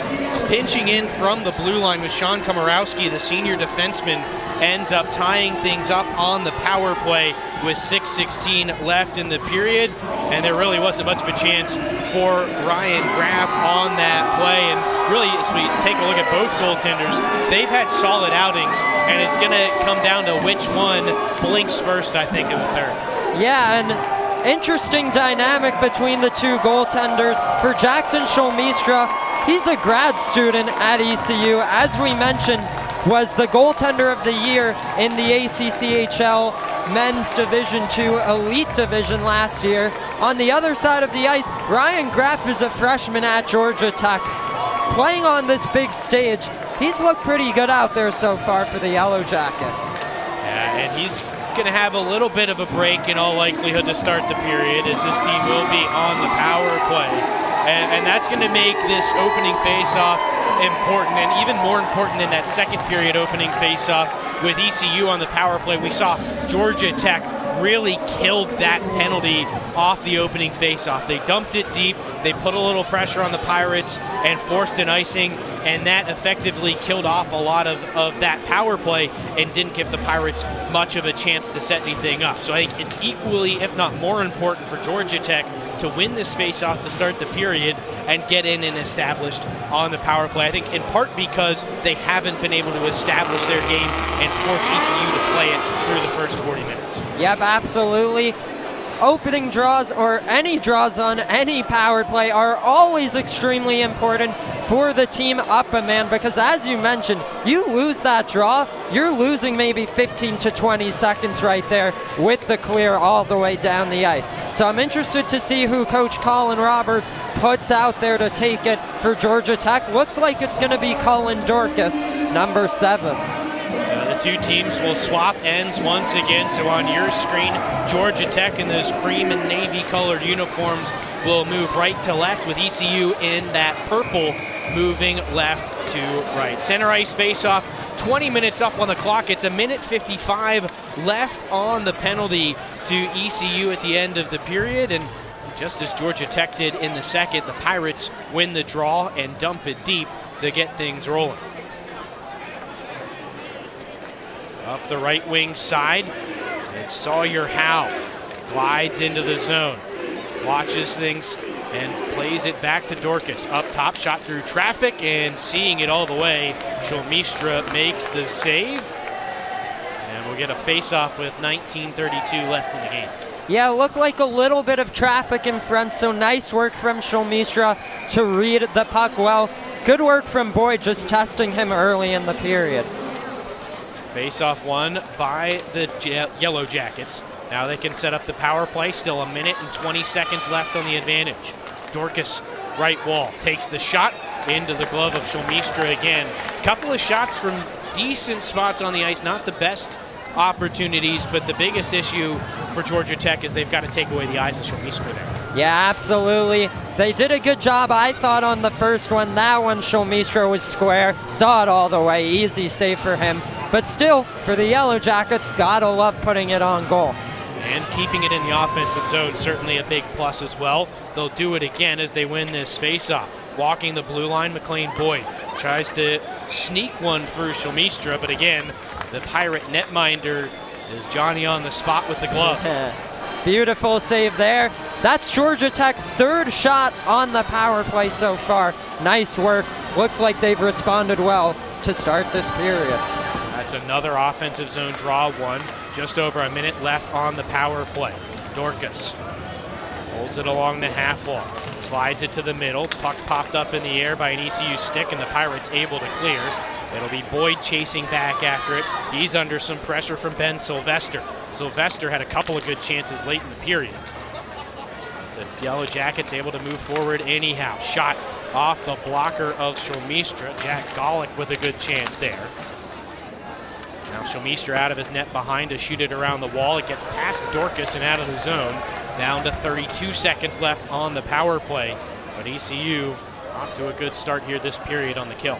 Yeah, I'm really impressed by that blocker save from Shulmistra. Nice reactionary stop. That shot from Golick looked like it had a bit of velocity. A good save made there. Howe walking it into the zone again. Takes the shot off the side of the goal. Loose on that near side post. It'll be hacked around into the corner. Now Dorcas has some time and space. Swaps places with Golick. He'll glide behind the goal. Penalty is over. We're back to full strength on both sides. Backhand pass out in front, and the loose puck pounced on by Shulmistra, and he'll cover up. 2:04 gone in the third period, and it is still 2-2. That's exactly how Georgia Tech wanted to start the period. Of course, could have taken a little goal there. They would have loved that. But outside of not finding the back of the net, they tested Shulmistra, got some more pucks on net, and some quality ones, as you saw right there, as they tried to put it towards the top of the crease. Georgia Tech, what they haven't been able to do for most of the night, they're done for the first couple minutes of the period. Certainly helped by the power play, but they're back to work on the forecheck again. Degliumberto trying to force it deep. Held in by Levi Miller at the blue line. His one-time shot hit a body and ricochets to the near side. Lee holding the blue line. He'll shovel it along for Goodell. Looks across Degliumberto to the middle, touched over top and into the glass. Georgia Tech still in possession. Gets caught up in Degliumberto, and it'll be taken away by ECU. They've got space to move in transition. Nifty little move there from Jace Hansen, but he couldn't take the puck with him. Now he's in a battle behind the net, and Georgia Tech takes over. Clearance up the wall. Coughlin first to it for the Pirates. He'll shoot it back deep. Wrapped around to the near side, and Hansen will be knocked off the puck. Georgia Tech once again will work the breakout. Keshner slams it off the wall. ECU at the red line stops it up there, and again it'll be shot deep by Keshner. I mean, that was a dangerous look if you're Georgia Tech. That pass to Hansen just went off the side of the net, but if that's a clean pass, you might be looking at a 3-2 game right there. The Pirates trying to get back to the forecheck.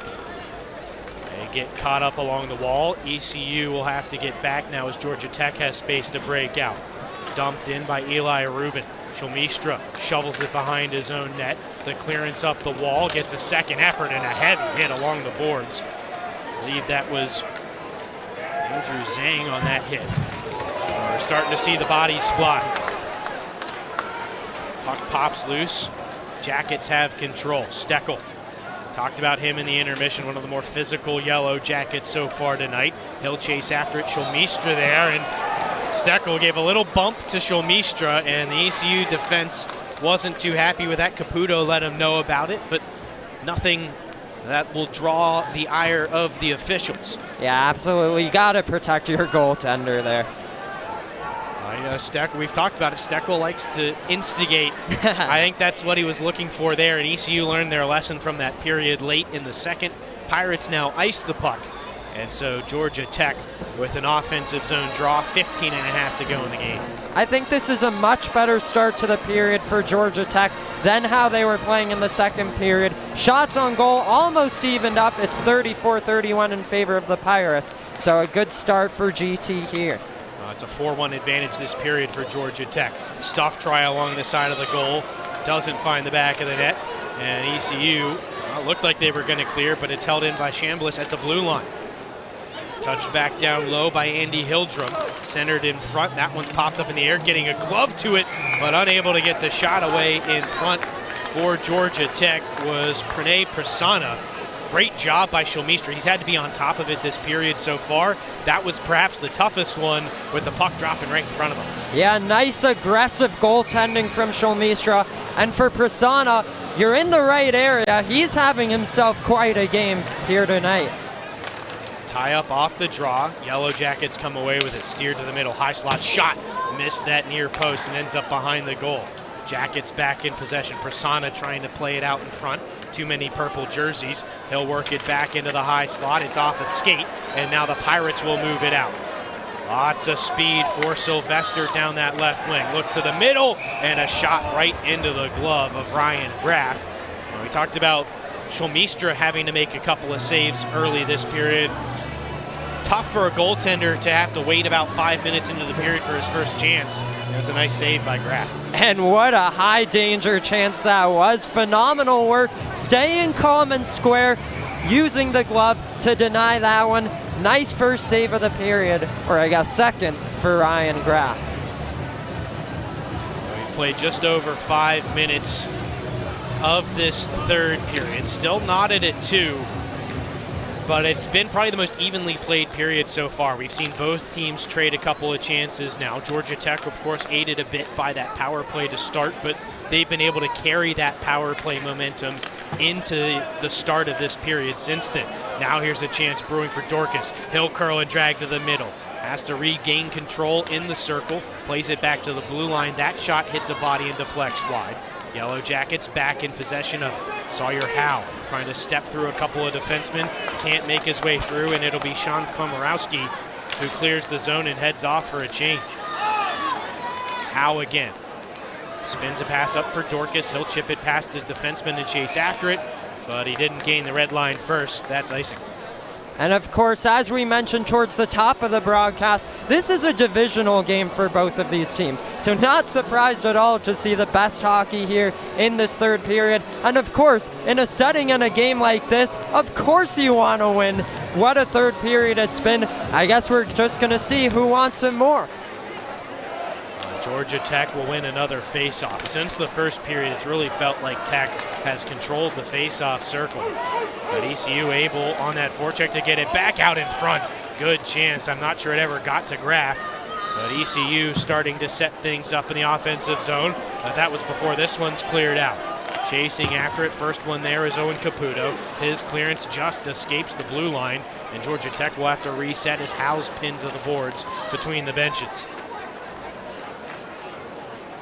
Jackets can regather. Pass stretched forward, intended for Dorcas. That one can't connect. Icing on Georgia Tech. Decently long shift for this Georgia Tech top line. As you saw there, they looked to spring Dorcas. The pass was a little bit too far out in front. But long shift for this top line, and so with the icing, they still can change. We'll see if the Pirates are able to capitalize on it.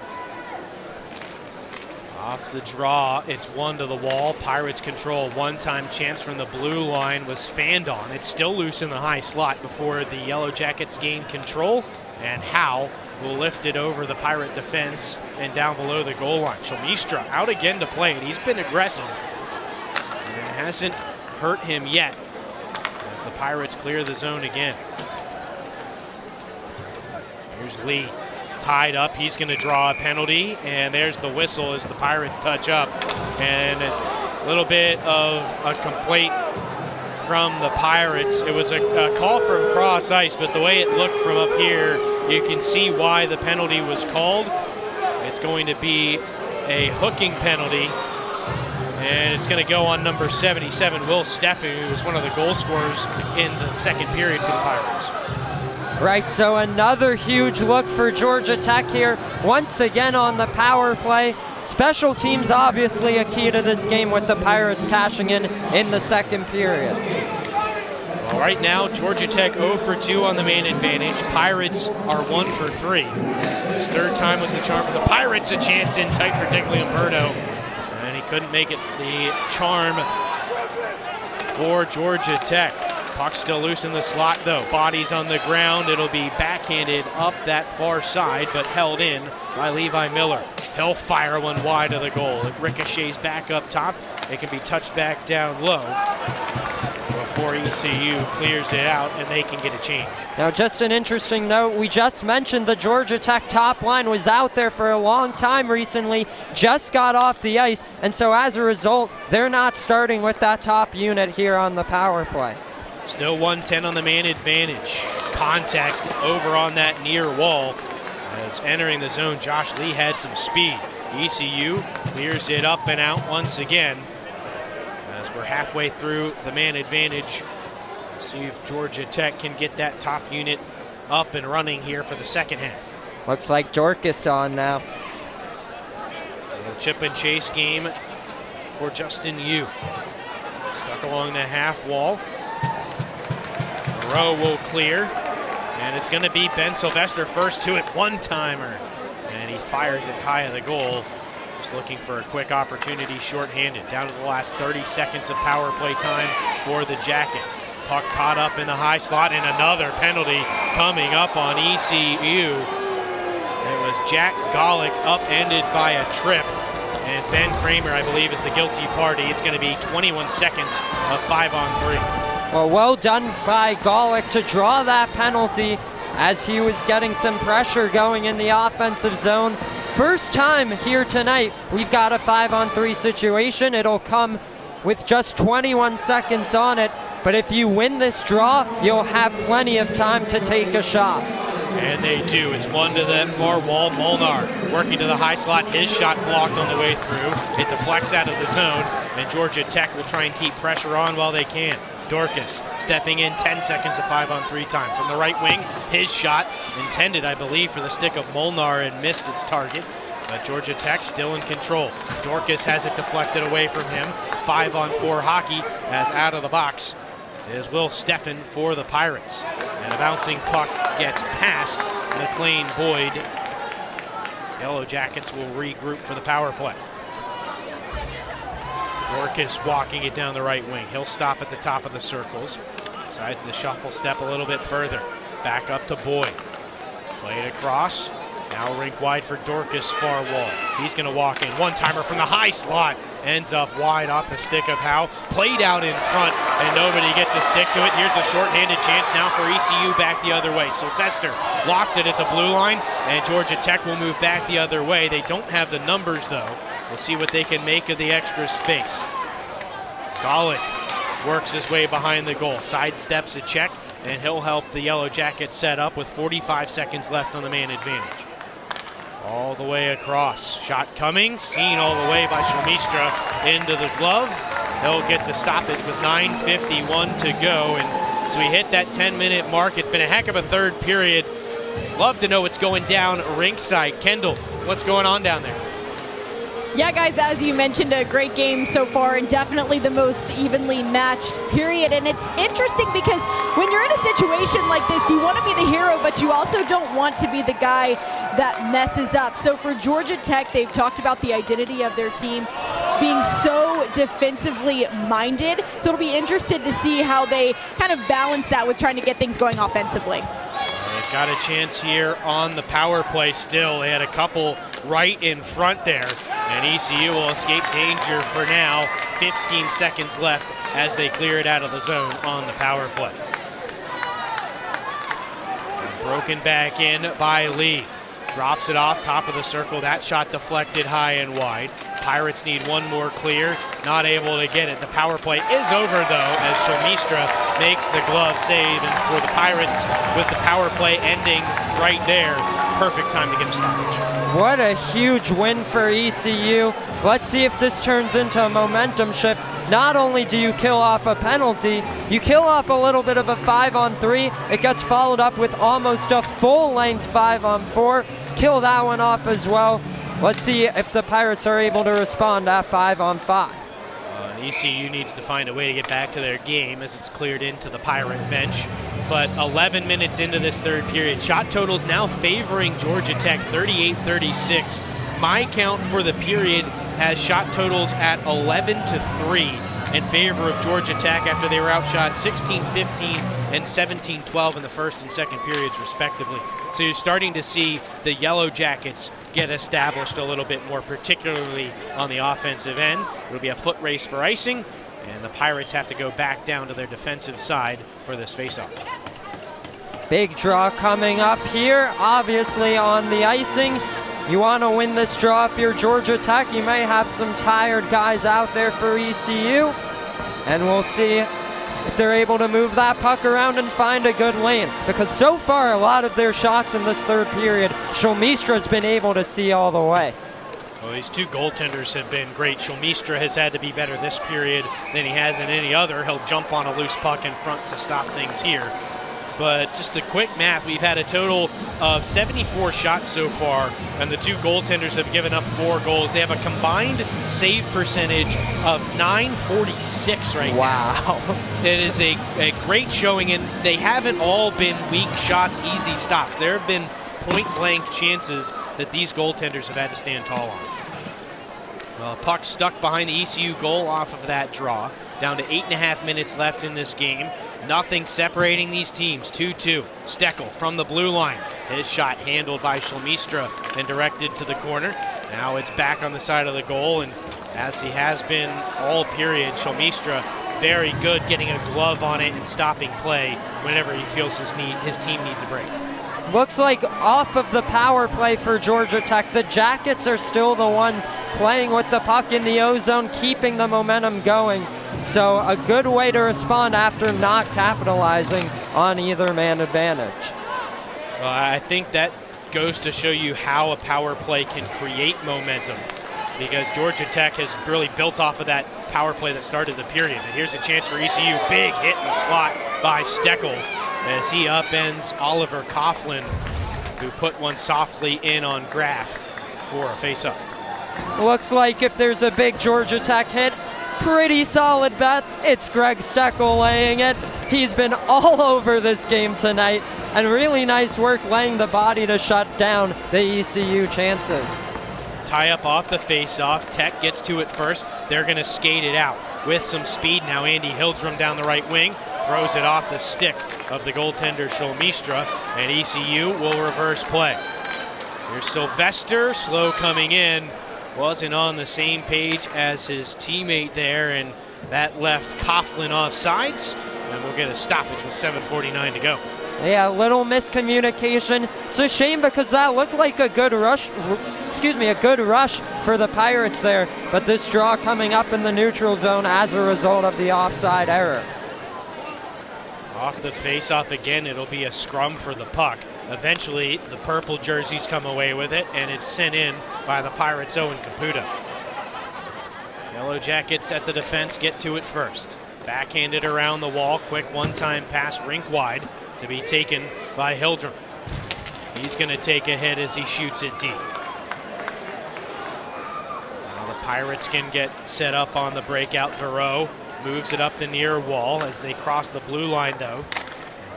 Puck will be sent back in by Georgia Tech, and once again, it'll be Verreau shooting it around the wall. Now ECU looking to get in on the forecheck.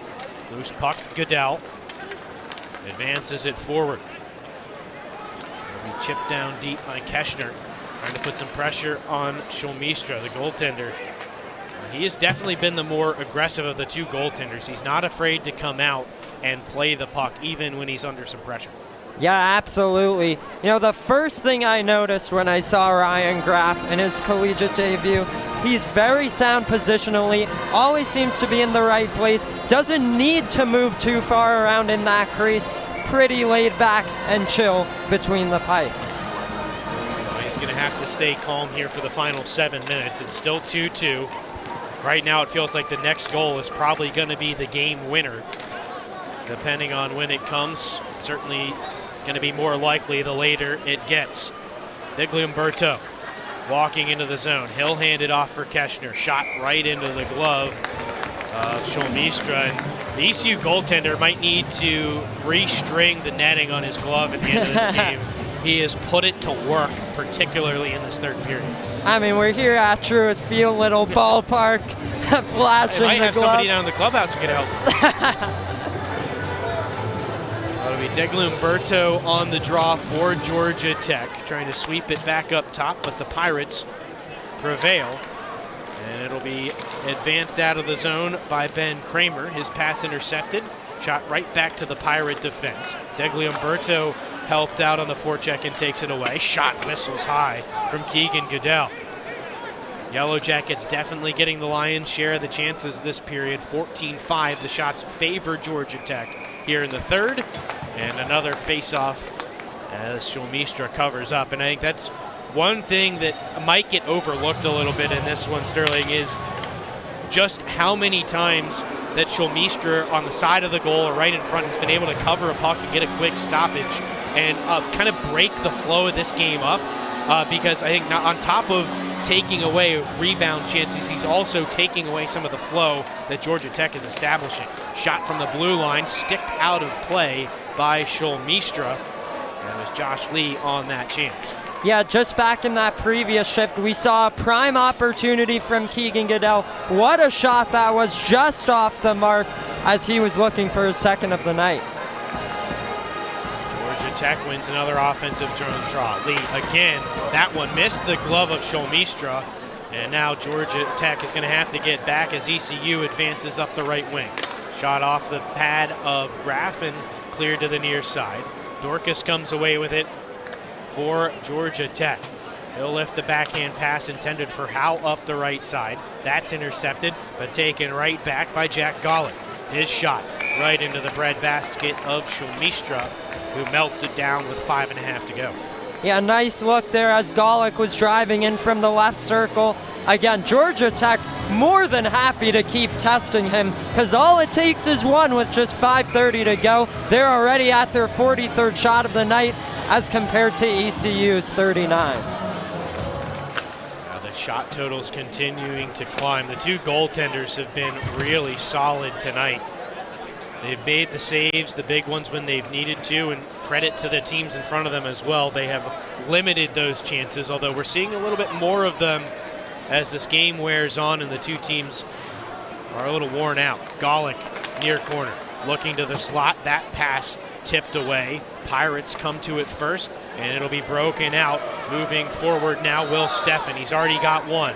Chases it down on the right corner, throws it in front, and the deflection from Ben Took is just wide. Howe now for Georgia Tech. A one-touch pass from Dorcas intended for his teammate. They couldn't connect. ECU needs a change. That gives Georgia Tech some space to move. Howe now up the right side. He's got space to advance into the zone.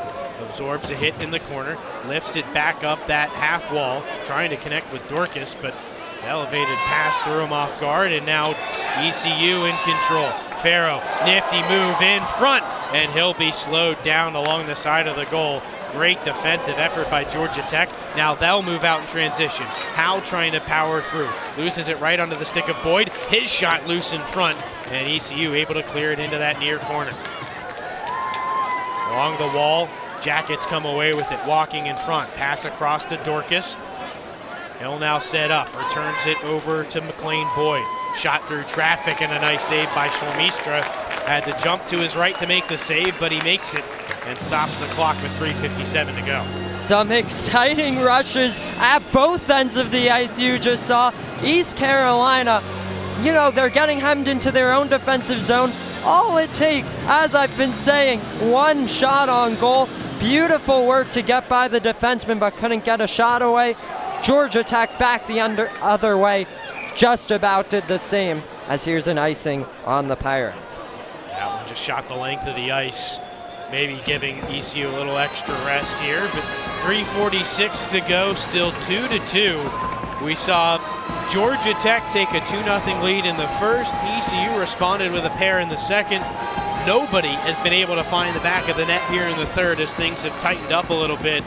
I will say Georgia Tech hands down their best period here in the third, despite the fact that they haven't found the net. ECU, though, with a great chance here. Sylvester has a shot fought off by Graff. Jackson Sylvester, one of the top scorers on this ECU team, with a great chance late in this one. And it's the Georgia Tech netminder who shuts it down. Shot from the point, misses the far side post. Pirates, though, with that forecheck working. Sylvester again behind the goal, trying to spin out of the pressure. Finds a man in the high slot. Backhand try from Coughlin. Squeaks through to the goaltender, Graff. And he'll hold on for a face-off. As Sylvester got knocked over there after the play. He had a great chance on Graff a moment ago, though. Phenomenal kick save. Now you see Graff starting to be tested. Great way to end this third period by the ECU Pirates. Looks like they've got all the control in the O-zone now. Well, this has been a great way to start the second weekend of the 704 outdoor faceoff. We had one overtime game between the Tar Heels and the Gamecocks last weekend. We're 3-10 away from an overtime game here on weekend number 2, and it only takes one bounce, but these two teams have really kind of locked things down in terms of scoring here this period. Aiden Roy intercepts the headman pass from the Pirates. He'll shoot it right in on Shulmistra and get an offensive zone faceoff. Yeah, and at the end of the day, I mean, this is just a tightly contested game. It's a great hockey game, and you can't be mad at that. What a game it's turned out to be, and especially, as you just said, this third period. Back and forth we go. Let's see who's able to break through. ECU wins the face-off and clears the zone, but can't hold possession. Georgia Tech trying to clear it in. Dorcas chips it, or tried to chip it deep. It hit somebody on the ECU bench, and so we'll get a stoppage. 2:40 to go. I mentioned it about 4 minutes of game time ago. The next goal felt like it was going to be the game winner. It feels even more so like that now. Oh, absolutely. Just 2:40 to go, 46-42. Tech leads the shots on goal. Buckle up for a good finish here at Truist Field. Georgia Tech advances off the draw. Golick puts it right in on goal, and again, Shulmistra will melt it down for a face-off. He is not taking any chances here late in the game. Yeah, too late in this one to try anything funny here. Face off to the blocker side of Shulmistra. Dorcas to take it for Georgia Tech. Able to win it to the wall. Jackets possessed, but only momentarily. Now ECU can move back up and out. On the left wing, it'll be shot around by Ben Sylvester. Farrow first to it for ECU. He gets pinned to the wall. His second effort works it back around and into the far corner. Yellow Jackets to it. It's Steckel. His clearance is shut down at the blue line. And they'll battle away as it pops loose, and I think we might have a hand pass here. That's what is signaled as ECU touches up. And we'll stop play. Face-off is going to come out on top of, I believe, on top of this Georgia Tech blue line here. Yeah, for sure. Fresh bodies on the ice for ECU. The Jackets elect to keep their top line out. ECU just trying to force their way into the zone. Steckel clears it out. This one doesn't have a lot on it, and so it won't have enough for icing. That's a relief for Georgia Tech fans here. Don't have to worry about tired legs in a defensive zone draw. Sylvester walks it in. Bad angle shot fought off by Graff. ECU still has it. Farrow, who took that shot, spins another one high and wide from the high slot. He'll get back to it on that near wall. Slaps it deep. Way to hit the official and kicked out in front. Yellow Jackets taking advantage of the bounce. They'll advance it up and out. This is Josh Lee into the zone. Drops it off. Shot into the pads of Shulmistra by Jack Golick. Just over a minute to go here. And it's tense at Truist Field. 2-2 the score. The last time there was a goal on the board, it came with 6:16 left in the second, a power play goal from the senior Sean Komorowski of ECU. Pirates advancing in. This is Hansen. Spins it out in front, can't find a purple jersey, and ECU will chop it up the far wall and carry it out in the form of Keschner.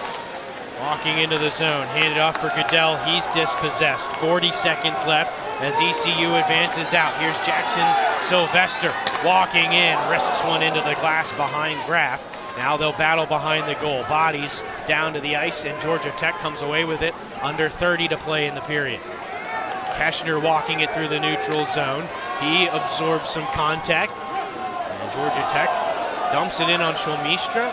Now ECU trying to break out. Stuck up along that far wall. It'll be forced out of the zone by Verreau.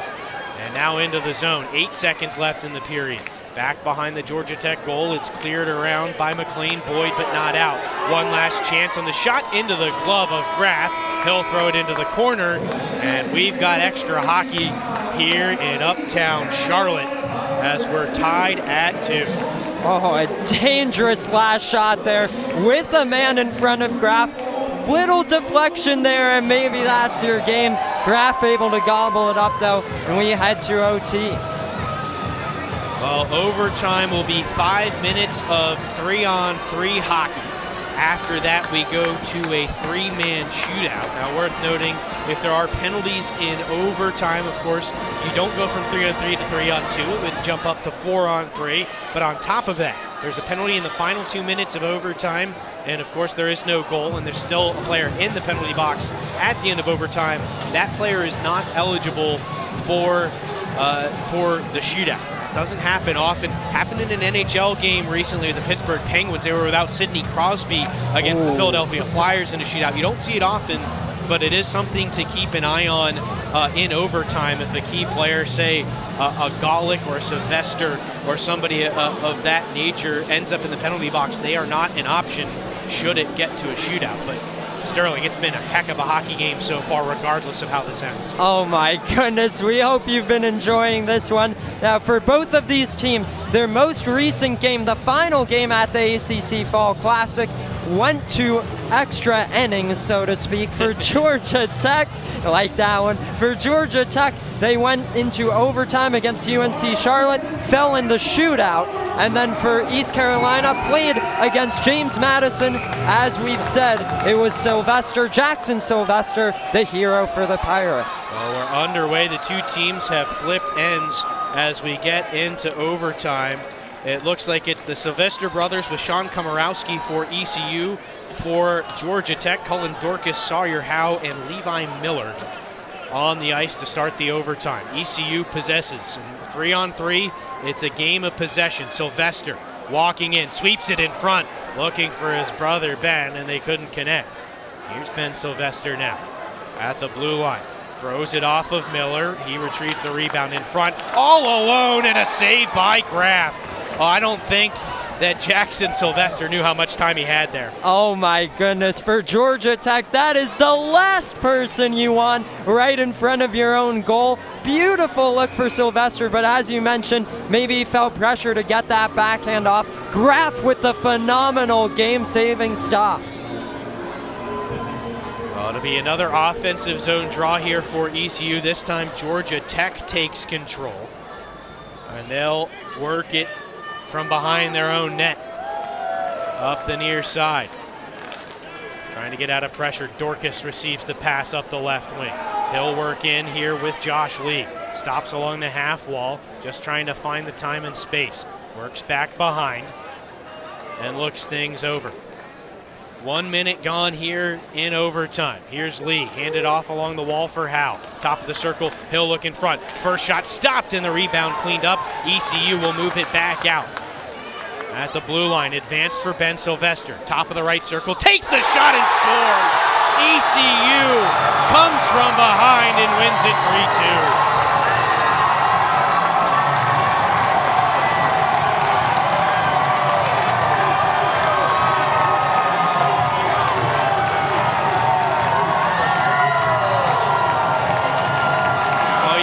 To wonder if one of the Sylvester brothers would be the difference maker in overtime. In 3-on-3, it's about skill and it's about space, and one of the most skilled players on the Pirates finishes this one off. Now, Coach Gentile of the ECU Pirates cited the Sylvester brothers as his keys to the game going into this one. It has been the overtime winner, following up Jackson's last weekend. What a snipe from the right circle, beating Graff Glove's side. Yeah, and I'm not sure how much of it Graff saw. Sylvester did a great job of kind of pulling the puck into the line of sight for Graff with the defenseman in front, and then took the shot to finish it off. We are going to have I believe Kendall Smith is going to have Ben Sylvester here in just a moment, the overtime hero for ECU, and the skyline here in Uptown Charlotte mostly lit up purple for the Pirates. Let's throw it down to the ice and Kendall Smith. Ben, the overtime winner for you, and what a shot that was. What did you see on that game-winning goal? I knew that he was screening, so I used him as a screen. Knew goalie's weak side was glove, so I just ripped it, and it went in. The reaction from your teammates, absolutely unbelievable. How would you describe that post-goal celebration feeling? It's unreal. You know, we did it last weekend, 2 OT, so it felt good being the one that scored this time instead of one joint celebration, but it was a fun game. It was a comeback win for this team. What led up to that game-winning goal moment that allowed your team to get back into this? We just played great defense throughout it and kind of not just pressure them in our offensive zone, and we knew we'd capitalize on their mistakes. What a goal, what a win. Congratulations. Thank you. Nice, back to you.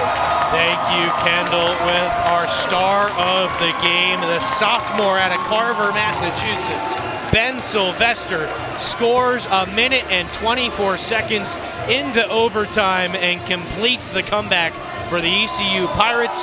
We'll step aside here in Uptown Charlotte.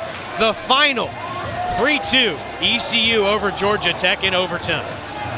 Not long ago, many neighborhoods had diners where friends and family gathered for a fresh breakfast or a warm cup of coffee.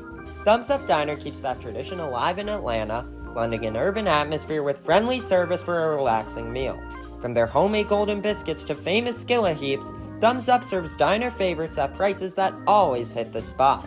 For a taste of Southern comfort and classic diner charm, visit Thumbs Up Diner today for a meal that'll leave you smiling and giving a big thumbs up.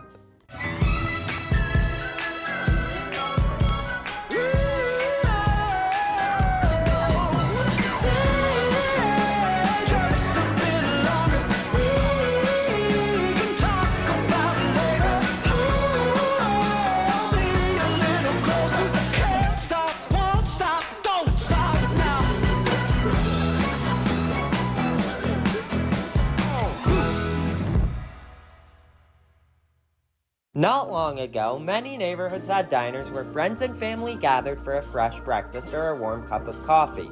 Thumbs Up Diner keeps that tradition alive in Atlanta, blending an urban atmosphere with friendly service for a relaxing meal. From their homemade golden biscuits to famous skillet heaps, Thumbs Up serves diner favorites at prices that always hit the spot.